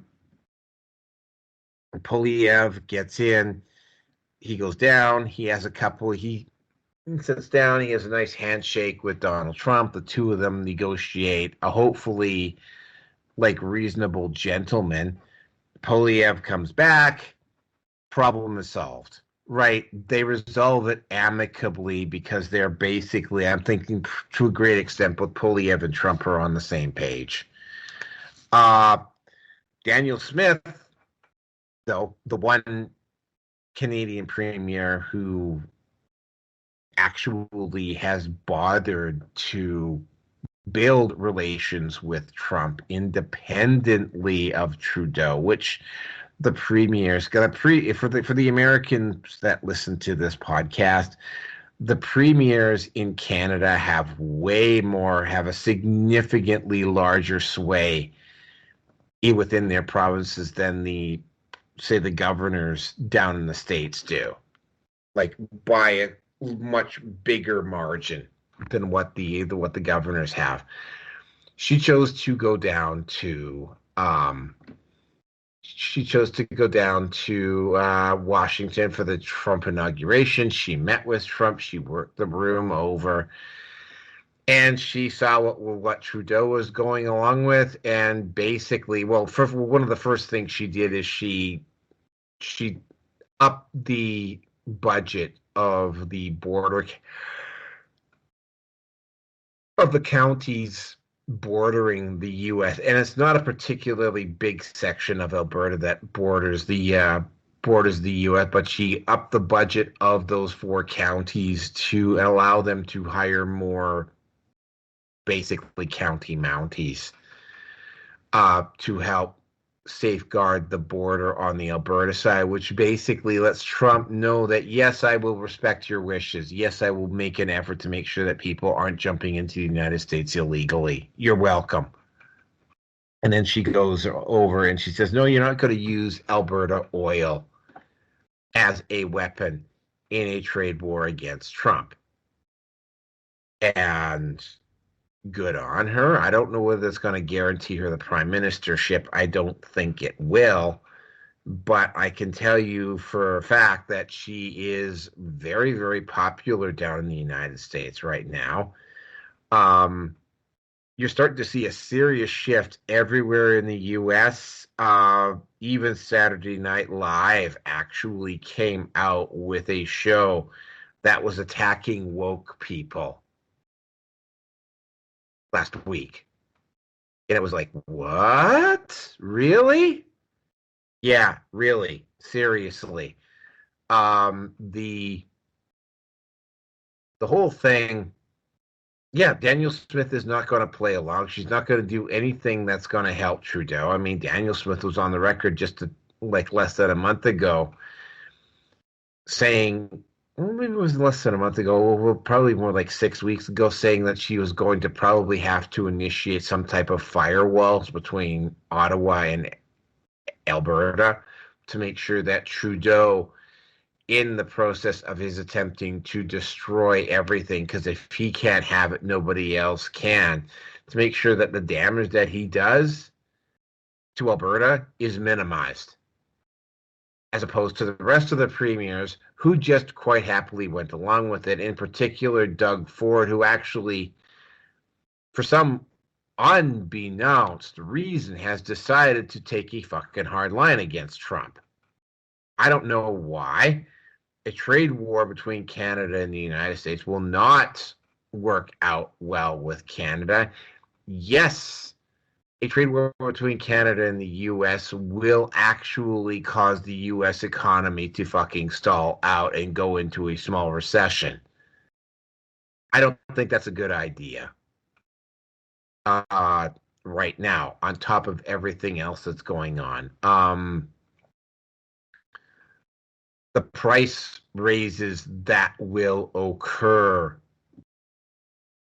if a full-blown trade war, if a 25% tariff is put on Canadian goods, it will get passed on to us. And I mean, like I said, I am doing okay, financially speaking. But I did get hit with a bunch of stuff at the end of the year last year, and I'm like, it's going to take me a good chunk of this year to get myself back out in the clear of what happened last year. And it's already forced me to have to go and get confrontational with a toxic coworker this year already, because that person potentially could have threatened to unspool everything I've been working towards. Good on Danielle Smith for doing what she did. It might even be enough for Trump to maybe sit back. And again, like if I was Trump, what I would be doing, though, is I would be waiting to initiate the 25% tariff at a time that virtually guarantees that it was going to do the most damage to the liberal brand. And then, Polyev gets in, Polyev goes down, he has a nice conversation with Trump, right? They do some talking, and they do what Trump does best. They work out a deal. And they come back, and the problem's solved. That's how I'm thinking it's going to go. But I could be wrong. But with that, I'm going to turn it over to Rierson.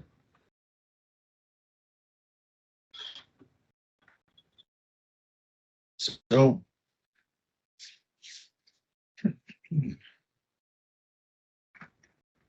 there was a saying that I heard from Bob Proctor.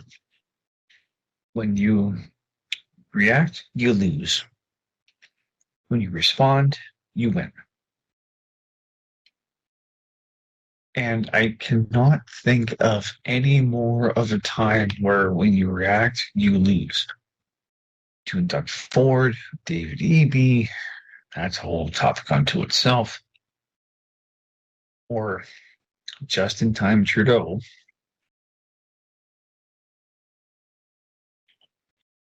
This is where you will have the losers showing up. I'm going to say this right now.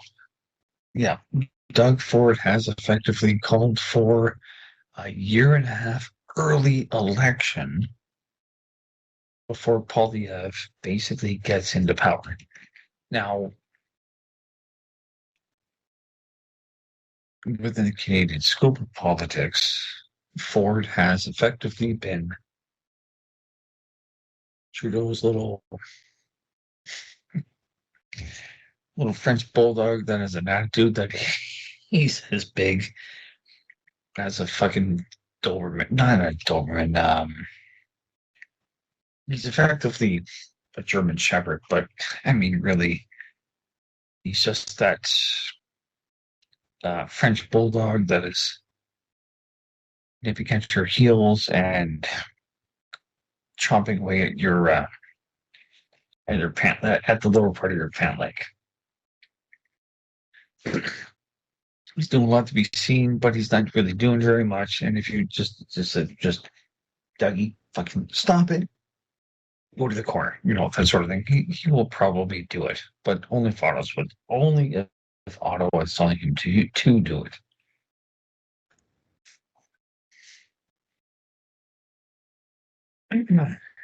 In terms of David Eby, the Premier of BC, from what I've heard tonight, well, technically what was yesterday, is that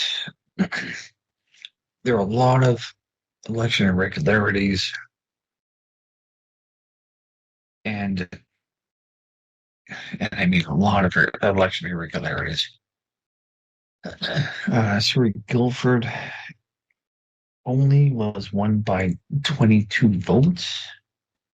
And it's only interesting because there is a halfway house, which is comprised mostly of men, pretty much all men. And the woman that seems to be managing the place has been a big enough NDP donor.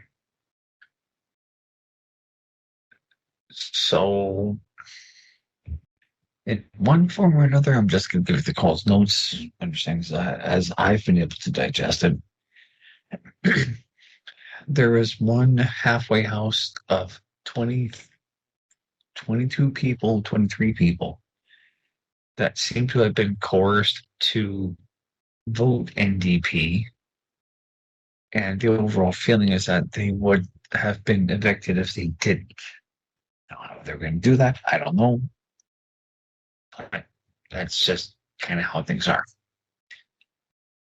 And again, at the end of the day, this whole thing with Trump and Danielle would not need to go down to the States because the Canadian Separatist Party of Quebec the leader has said to the rest of Canada, what does Trump want? He wants illegal drugs to be minimized, absolutely minimized, and the flow of illegal migrants. That's it. That's it. It fucking blows my mind that anyone in Canada cannot get past that point, that narrative, that single talking point. What does Trump want? Well, he wants this and he wants this. I mean, again, I have a good friend that used to work with at Shaw, and she's an Albertan, and she's happy and proud and whatever else, and she's been screaming on Facebook, and I threw the facts at her. And every time I do, I'm coming at it from a logical point of view, pardon me for being male, but I'm not gonna apologize. But she has never come back to actually retort what I have to say. Because I'm coming at it from the point of view of it being, well, I am the smartest guy in the room. And Nori, would you agree with that? Pretty much, yeah. Yeah. I'm coming at it from being the smartest person in the room. I'm going to take my time to bite my tongue. But when you take an emotionally detached point of view from what's going on, yeah, I'm going to call out what's going on. I'm going to call you out for your own stupidity, your own bullshit, or whatever else. And a lot of people are not going to be happy with me. And I'm starting to get to the point, it's like, you know what? I don't care. I just don't care. Someone has to say it, so it might as well be me. If you want to crucify me over it, fine, fuck, whatever. Go fuck yourself. So that's what a lot of this has been in terms of Canada. Now, if someone can tell me how, if you're going into a battle, you're going against it, but you're going up against an enemy that is 10 times your size, and the way that Trudeau has been behaving, the way that Ford has been behaving, the way that David Eby has been behaving, I'm going to take a quote from The Untouchables. And it was this scene just before Sean Connery's character got shot up. Well, isn't like that of a fucking walk to go into a gunfight with a knife, or to have a knife going to a gunfight. And yeah, it's racist. Yeah, it's label it whatever you want. I don't fucking care. But at the end of the day, that's what we're dealing with. That's what we're dealing with, a narcissistic fucking. It's all about me, except when it's about me, because I'm going to dismiss 2 members of my caucus for inappropriate behavior. And yet, when I got called out for it from a journalist back in the day when I was living in Canada, all of a sudden I have to be the exception to the rule because I'm the leader of the Canadian Party and it's all about me. It's that kind of stupid fucking bullshit. So,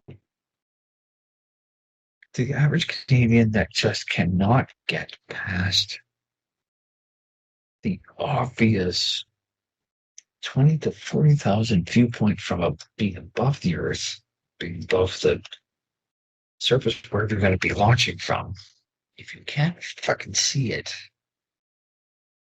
as far as I'm concerned, you're not worth for me to talk to because you're an idiot.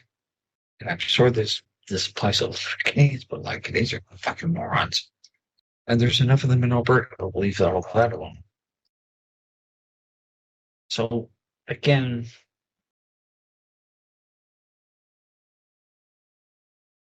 Smith was able to read the tea leaves.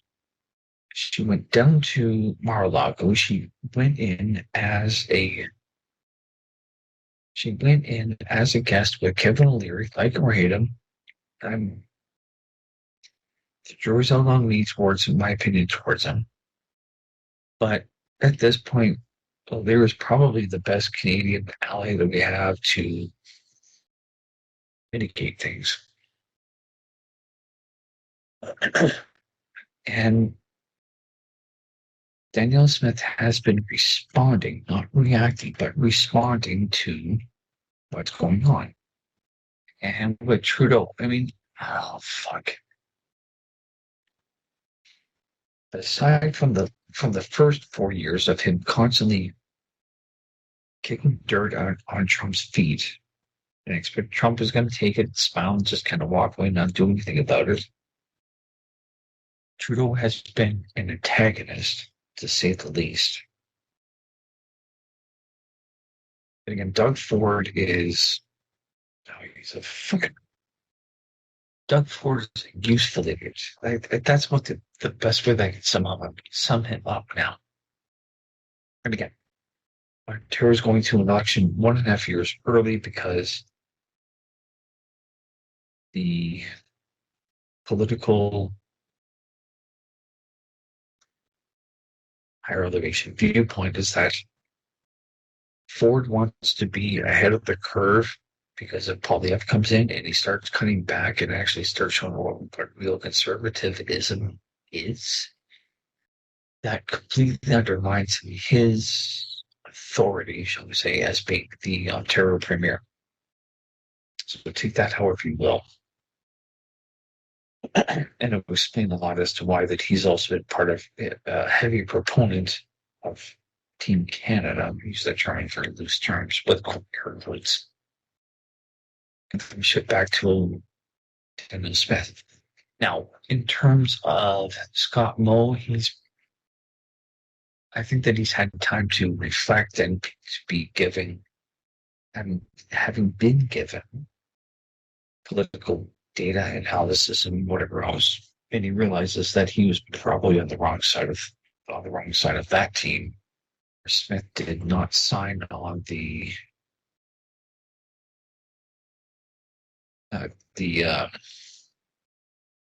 Canadian Premier, as well as the Prime Minister, have a strongly worded disagreement with the U.S., that sort of thing. Then as well, the Premier of Nova Scotia basically said, yeah, we have to bring the Energy East pipeline to go into New Brunswick, so that way Alberta Oil can actually help with the Canadian economy overall, and we can start to gas. Oh my God! We can start to actually sell one of the gas products to the rest of the world. And again, Germany came to Canada asking for liquid natural gas. Trudeau basically said, "Yeah, thanks, but no thanks. Fuck off, go away." And the Japanese came here with cap in hand, and they were also told to go fuck themselves. So there's too much, in my opinion, fuckery going on, and common sense is being kicked to the curb for political expediency, or in the case of Doug Ford, David Eby, it's that gorilla that's, beating his fucking chest to say, this is my territory, you come in, I'm going to fucking try to stomp on you. So they know better. They know better, but they're not going to do it because their political lives are on their political lives are on the line. And I have no sympathy when their days of reckoning come through, because it will be fucking glorious. So all that I'm hoping at this point is that Trump will start to... Okay, I'm going to say this right now as well, too, before I forget. There was the Supreme Court of Canada case against the proroguing of government from Trudeau because of this threat of the 25% tariffs. It is being given expediency to go through the process period as quickly as possible, because it is potentially a national security threat. Now, I said at the time, and it didn't make sense to me as to why that Trump would push through tariffs when he was talking about it on the first day of his being sworn in, and it didn't happen. Now it's being pushed back to February 1st. My opinion, honestly, is that Trump's going to keep the pressure on Canada to push through the stupid legalese battles that have to be done in order for Poilievre to be given his coronation for being prime minister. And once that happens, my feeling is that between the two of them, they're going to come to a lot of mutual agreements, and I don't think anything's going to happen. But we have to have the threat of an external, quote, enemy, unquote, to actually get shit done. Now, the whole matter of Chrystia Freeland or Mark Carney, or possibly Justin Trudeau being the leader that's going into the election, that's a whole different, that is a whole different ballgame. That's a different ball of wax that someone else is going to have to deal with. Now, will it happen? Possibly. I don't know. I really don't know at this point. But what I can tell you is I'm doing my best to look at what's going on overall with a sense of amusement and to be emotionally detached, because at the end of the day, there's nothing I can really do about it. And that's what I think a lot of Canadians have to basically say, like, well, I can't do this, or there's so much I really can do. You can complain to your local MP or MLA or MPP or whatever the case may be for your representative on the municipal or more likely provincial level, and then you take it from there. I've learned from the 1984 virus from 4 years ago, 5 years ago now, that most people are not going to listen to me. So by and large, I'm not going to say anything. That's not my place. That's not what I'm supposed to be doing here. So to me, again, Smith is, what the hell did I see today? The former negotiator with the USMCA has said that Alberta is undermining Ottawa.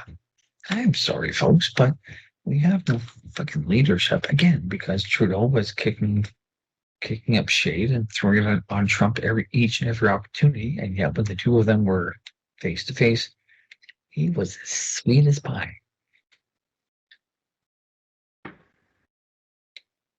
The man is a narcissist, and it's always going to be about him.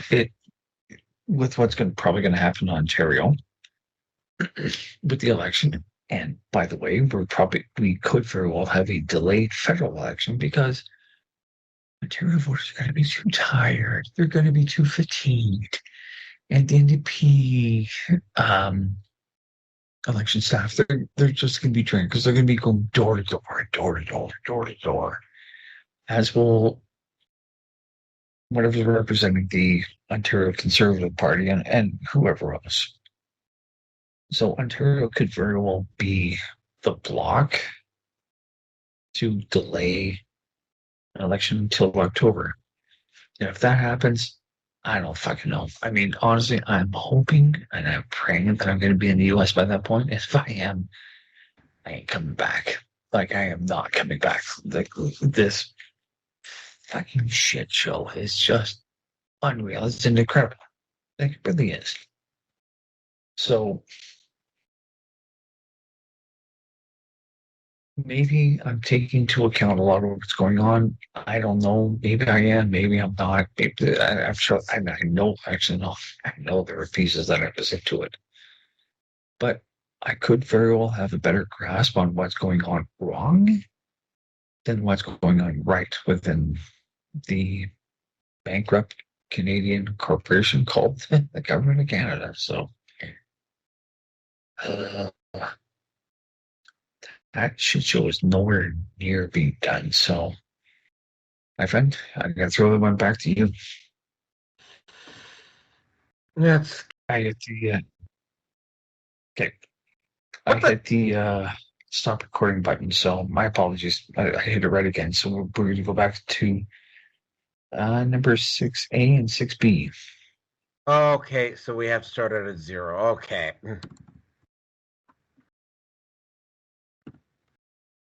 How was it? You hit the stop record button by accident, huh? Yep. Okay. Well, okay. Yes, I consent to being recorded. Okay. There we go. All right. Okay. Good. All right. So this is 422-2. Thank you, Rusin. I'm displeased. All right. So yeah, topic number 6. Taking this damn thing out, and I'll be glad to be done with it. Did it actually come up when you saved it? Yes, it did. And we actually have Mr. Edworthy listening. No, Mark, you can't jump in. Sorry. No, I don't feel like having We're you almost jump done. in. We're almost done anyway. Yeah. So, all right. So big news today. Darrin Bell, the Pulitzer Prize-winning cartoonist, has been arrested on charges of possessing child pornography. Authorities discovered 134 videos on his account, including computer-generated or AI-created content. Bell, known for his popular comics Canterville and Rudy Park, was taken into custody and is being held on a $1 million bond. His graphic novel The Talk, which addresses racial issues and how parents prepare their children for reality, was published in 2023. This shocking turn of events has left the public stunned. This story is about one of the most difficult to report and yet one of the most common forms of abuse of power. allegations of sexual assault within an otherwise consensual relationship. In this case, two women's allegations against the author, Neil Gaiman. Neil Gaiman has been called the most loved living writer. He's also one of the world's most successful writers. His books, Coraline, American Gods, Good Omens, The Sandman, sell millions of copies worldwide. His writing is adapted for Netflix and Amazon miniseries, Hollywood films, and West End shows. We set out to hear every side of this story, so threaded throughout this podcast, you will hear Neil Gaiman's position, and it's a denial of any non-consensual sex with the women we've spoken to, and of any unlawful behaviour. We've also spoken to two women friends, one a former lover, who had nothing but positive things to say about him. We examined the women's allegations over many months. We interviewed and re-interviewed them, spoke to others, combed through emails and messages, reviewed photos and other documents. These two women have never met or spoken. They're separated by decades and continents, yet their allegations are materially similar. Neil Gaiman's position is that there is no similarity between their allegations, which are denied, and that all sexual activity with the women was consensual. In October last year, I got an Instagram message from a young New Zealander called Scarlett. We're using her first name only to protect her identity. There was no hint there of the bombshell email that arrived a week later, an email in which she alleged that a famous British author repeatedly sexually assaulted her. I teamed up with Paul and we spent months testing her allegations, speaking to whomever we could and reading through piles of material, a reporting project that took us through Neil Gaiman's Scientology upbringing, his start in comic books, and ultimately to another woman with allegations of sexual assault against him. You can listen to all 4 episodes of Master, the allegations against Neil Gaiman, for free today, wherever you get your podcasts.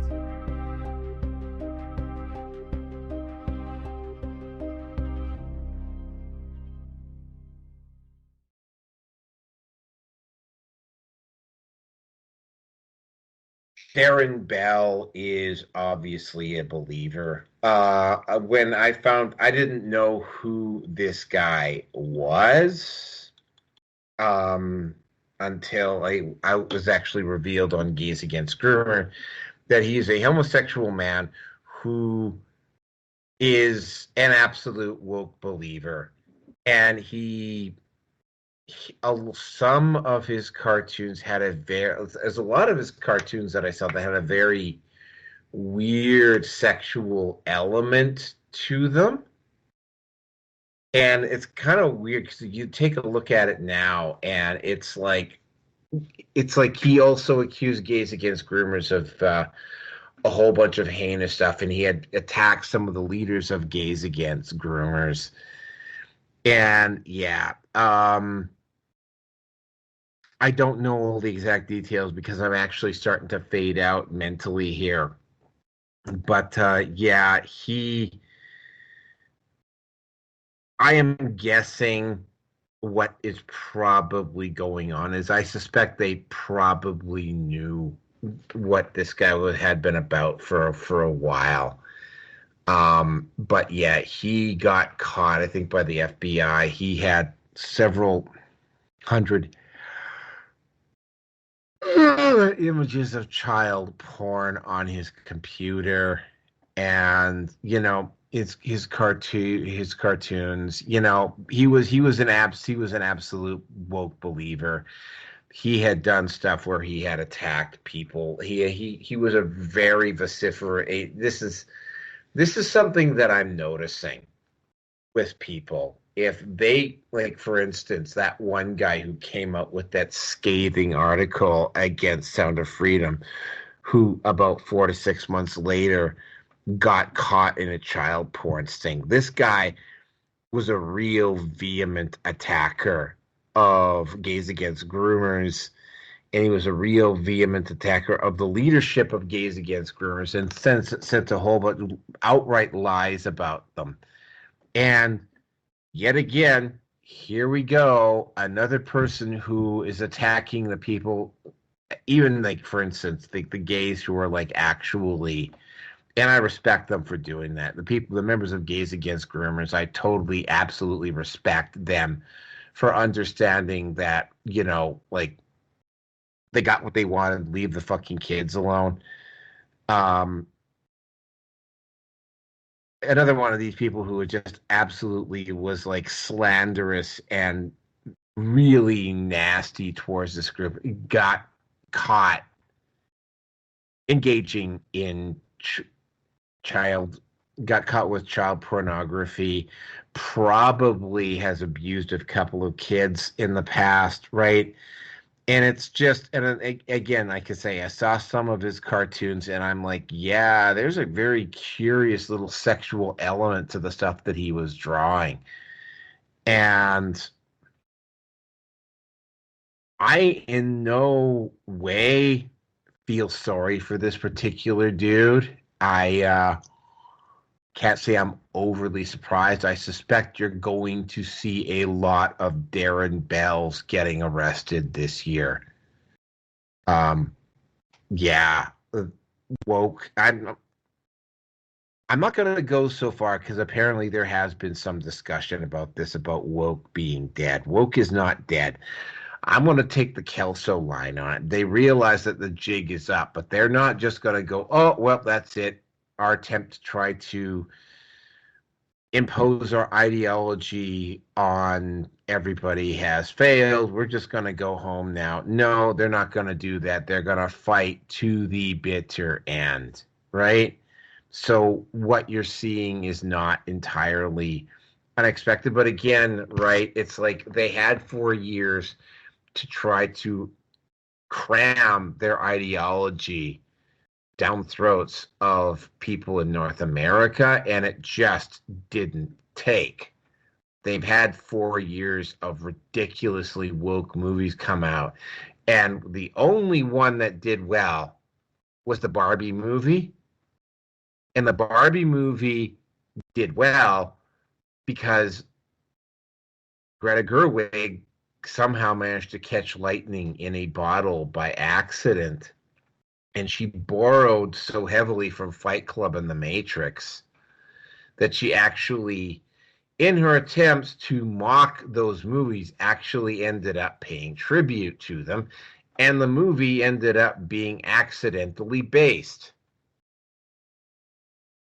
And it was a brilliantly misandric movie.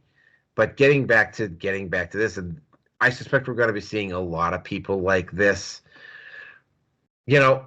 And I have both A and B together because it's both a case of people who were, like, in the case of Darrin Bell, he was an absolute true woke believer who attacked Gays Against Groomers and slandered them and lied about them and said all sorts of stuff about them and compared MAGA to the fucking Nazi party and all that sort of stuff. And it turns out, well, look at that. What a surprise. B is the one that really kind of pisses me off.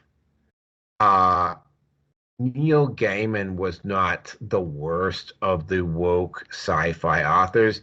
You probably, I think, Bruceson might remember this because it wasn't really a particularly big thing, but it was in the sci-fi community a few years ago. It was called Sad Puppies, Rabid Puppies, and it was the for the sci-fi community, it was the functional equivalent of Gamergate or Comicsgate. And it really tore the sci-fi community apart. Neil Gaiman, though, wrote the book Sandman, and the cartoon series and the television series Sandman are based off of his book. Now, I have never read any of Neil Gaiman's stuff, and I do know, though, that the MGTOW content creator Sandman was at least partially inspired by the book. So obviously there's some elements to it. There's a bit of maybe a Chuck Palahniuk element to Sandman that I don't know about. I'm going to maybe I will at some point. But Neil Gaiman was another one of those. Neil Gaiman was another one of those guys who virtue signaled the fuck out of feminism wherever he got the fucking chance. He was full on anti-sad puppies and rabid puppies. He launched some, not the worst of the people who launched insults against people during Gamergate and against people in the manosphere and against the unwoke, for lack of a better term. But he was right up there. He was kind of at the back of the crowd, but he was still doing it. And I mean, there was a video done by Sargon Akkad several years ago. I saw it came out just before we actually started doing the series, before we actually started the Red Pill, before I actually started the Red Pill Nation Hangout, called Beware the Male Feminist. And it was the number of male feminists that have been caught having engaged in types of sexual assault and sexual improprieties with women is just like amazing, right? Like I can think of one guy in the manosphere, one prominent creator in the manosphere that has actually been charged with any type of a rape or a sexual offense. Now, if you go over to We Hunted the Mammoth, apparently they're all over the place. But there's a difference between actually being a content creator and being somebody who just follows. But I digress. The number of male feminists or people who came out in support of feminism that have done this is absolutely staggering.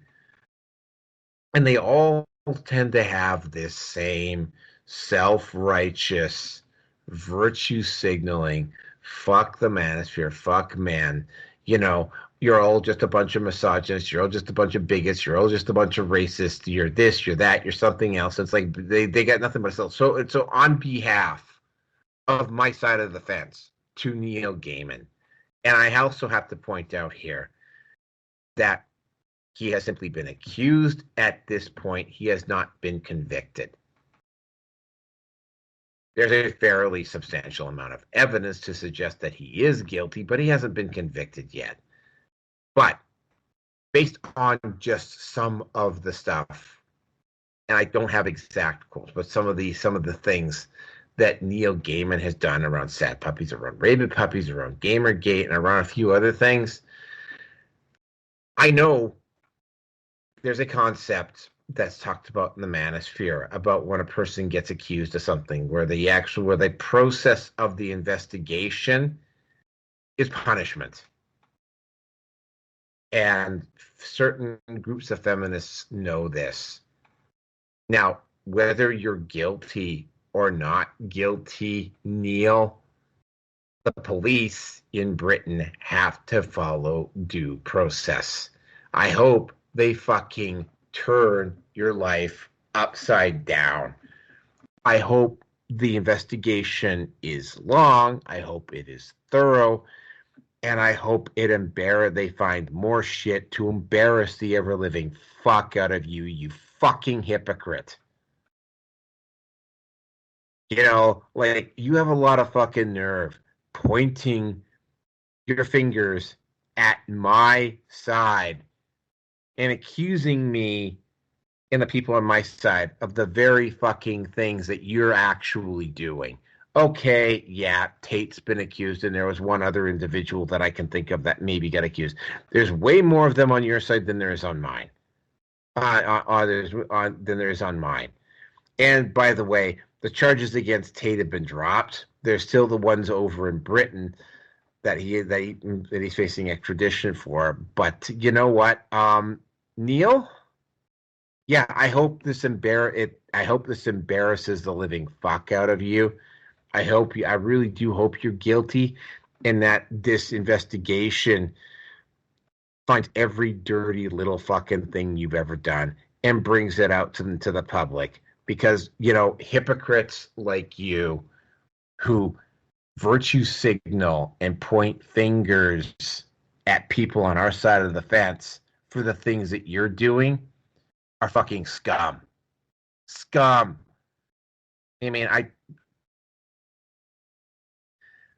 I'm pretty sure that I'm not going to go into a bookstore and buy Sandman. I maybe will download it. That way you won't see a red cent in terms of commission. But I mean, I am going to maybe have to go and look at the book just to see, because it obviously struck a chord with people because it's a very popular book and it was popular enough to be made into a TV series. But yeah, I hope this just destroys your even if you're not guilty, I hope this fucking just destroys your reputation, you hypocritical piece of shit. And with that, I'm going to turn it over to Rearson, who I don't think is going to be able to top me. Tell us how you really feel. Yeah, I know. I candy coated it a little too much. I'm guilty of doing that. I'm sorry. Oh. No, you're not, because you just shoved that red pill right up my ass. Oh, I can't shut that up. That's fine. Okay, so in terms of Darrin Bell, what I was able to quickly find in terms of an internet search, and I posted it on our Skype channel, there was a side character wearing a diaper, and under other circumstances I wouldn't thought very much of it, but with him being arrested on kiddie porn possession, it explains a lot. Now, that's my opinion. Am I right? Yeah, maybe I'm wrong. Yeah, it could very well be. But I at least acknowledge it. And again, anybody that's walking around in a 2, 3, 4 comic strip publication wearing a diaper who looks like they're younger, could very well be some aspect of sexualization on the part of the author. I might be wrong, but I don't think I am. My opinion, again, with the failed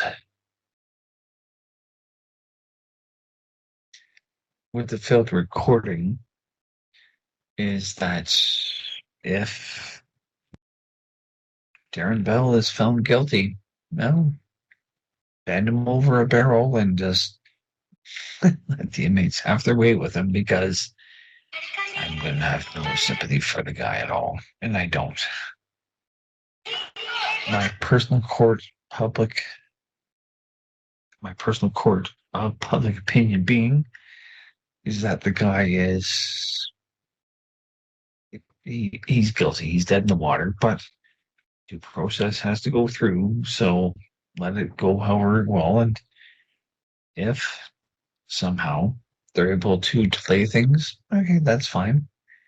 Just do their best to find younger victims, and if you get enough of them, and hope they're going to be protected with Trump being what he is, they're going to find the shit to stick on the wall against Darrin Bell.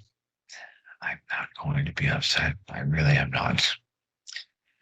Now, in terms of Neil Gaiman, well, Dark Horse Comics apparently has dropped him, and now the pressure is now on DC to let him go.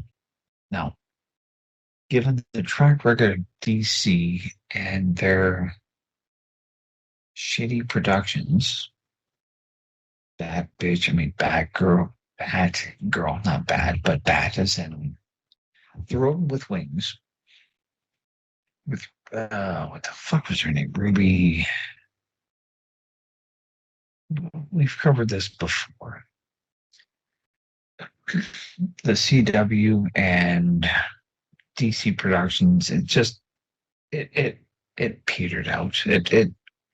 Well, maybe Neil Gaiman out. I don't know.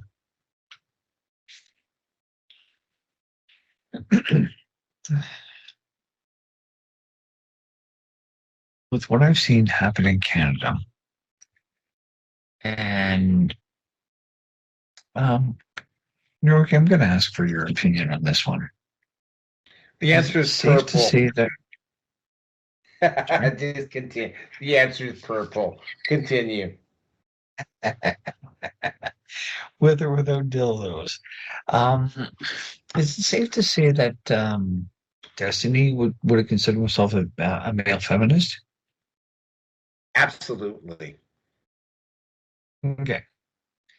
So we have male feminists with Neil Gaiman. We've got Destiny. We have Dave Filoni from Star Wars. We also have Justin Trudeau. And correct me if I'm wrong, but these guys, I can't say anything about Baloney yet at this point. But I mean, with 2.5 to 3 of the male feminists that I've mentioned, Trudeau has had the accusation thrown against him for inappropriate sexual behavior. But they tend to use that as a shield to defend their degenerative feelings, lifestyle, whatever you want to fucking call it. And they can get away with it for a while. And again, there's no dirt yet on Baloney Filoni, but I would not be surprised if there was. Because if there's one thing and we'll try to do is to fuck around and maybe find out of their behavior with women. I am no saint. I make no apologies for saying that about myself, but I am no saint. However, I am not going to be hiding behind the shield of feminism to excuse my behavior of things that I've done in the past. And I'm going to say right now to you, my friend, we're not going to talk about this until I'm ready. If I ever divulge that to you, and it's not you personally, it's just don't need to know, and I've come to terms with it. But the fallout for Gaiman, I mean, I'm looking on YouTube right now, and we already know about the Gibbs suits and the gags and the aliens. And whatever else you have to tell us is probably not going to be that much of a surprise. I assure you, there has been no anal penetration on my end as a somewhat not willing, compliant participant. Well, if we still had monetization, we would have just lost it. Continue. Oh, we aim to displease, but we'll leave that alone. Anyway, so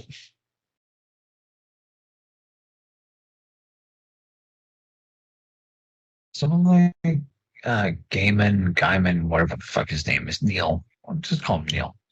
But someone like Neil, he's out there to make a name for himself, which is no different than anybody else on this planet. If you have the product and you can sell it, I'm all for it. I really am. But I think you're going to agree with me on this one. You seem to be marketing yourself in terms of women. They're going to start to smell the bullshit and are likely to call you out. Now, I don't know what he's done in the past. And at this point in time, and as I said before in the failed podcast we had before, if there is multiple, relatively speaking, consistent accusations that seem to fit a mold or are more often than not, there is it's not a trend, but there are relatively speaking consistent data points that seem to indicate behavior. Well, I'm going to be happy to let that go through the legal process, and off it goes into it goes to court, and it will work itself out however it will. If there are enough inconsistencies that are brought up legally, and I may not agree with it, but if there's enough to cast a big enough shadow of doubt, well, then that has to go through as well. I am not going to be making any state. I'm not going to be having a stake into the ground and say, this is my boundary, and blah, blah, blah, blah, blah. The overall sentiment that I'm seeing online, at least on YouTube, seems to be the sense of regret. And I'm going to say it in the sense of how I feel towards Mark Hamill, Luke Skywalker. If I can meet the guy now, I'll probably be wearing a mask. I'll probably be wearing a red baseball cap of Make Alberta Great Again. It'll be MAGA with a Canadian twist, just to see his fucking reaction. And he'll probably try to hide it. He'll probably fail. The reason being is that you don't want to meet your heroes in the fear that they're going to disappoint. And I think that Gaiman is going to be in that category, as is Mark Hamill for me. I mean, I cannot even stomach the idea of even watching the original trilogy of Star Wars anymore, because I want to pull his face out through the screen. I want to beat him to a fucking pulp. So that's really where I am. Again, I don't know the first thing about Gaiman. I've never read any of his stuff. At least I'm not aware of it. I don't think I've watched any of his content that has made it to the big or small screen. And it's like anything with Kevin Spacey at this point, or Mark Hamill, I'm not going to watch it. But that means that I actually have to put a lot of work into actually watching some of the stuff that could be related to him. So whatever happens, happens. And I'm just not going to have an emotional attachment to the outcome one way or the other. So that's all I got to say. So back to you, my friend. Okay. Well, all right. That concludes the Red Pill Nation Hangout 422-2. Thank you, Rearson. Yeah, was probably it's a little bit drier than the first one. That's to be expected. For those of you who sat through all of this, thank you very much for listening. We will do 423 tomorrow. I'm going to try to get some decent sleep here. I'm gonna veg out here and watch a new Warhammer movie that was put up on YouTube. I'm gonna watch it to its conclusion, have some pizza and some pop, and then I'm gonna go to bed. Thank you very much for tuning in tonight, or today, or this morning, or wherever the hell you're listening to this. And thank you very much for your support. I will see you next time. Bye-bye.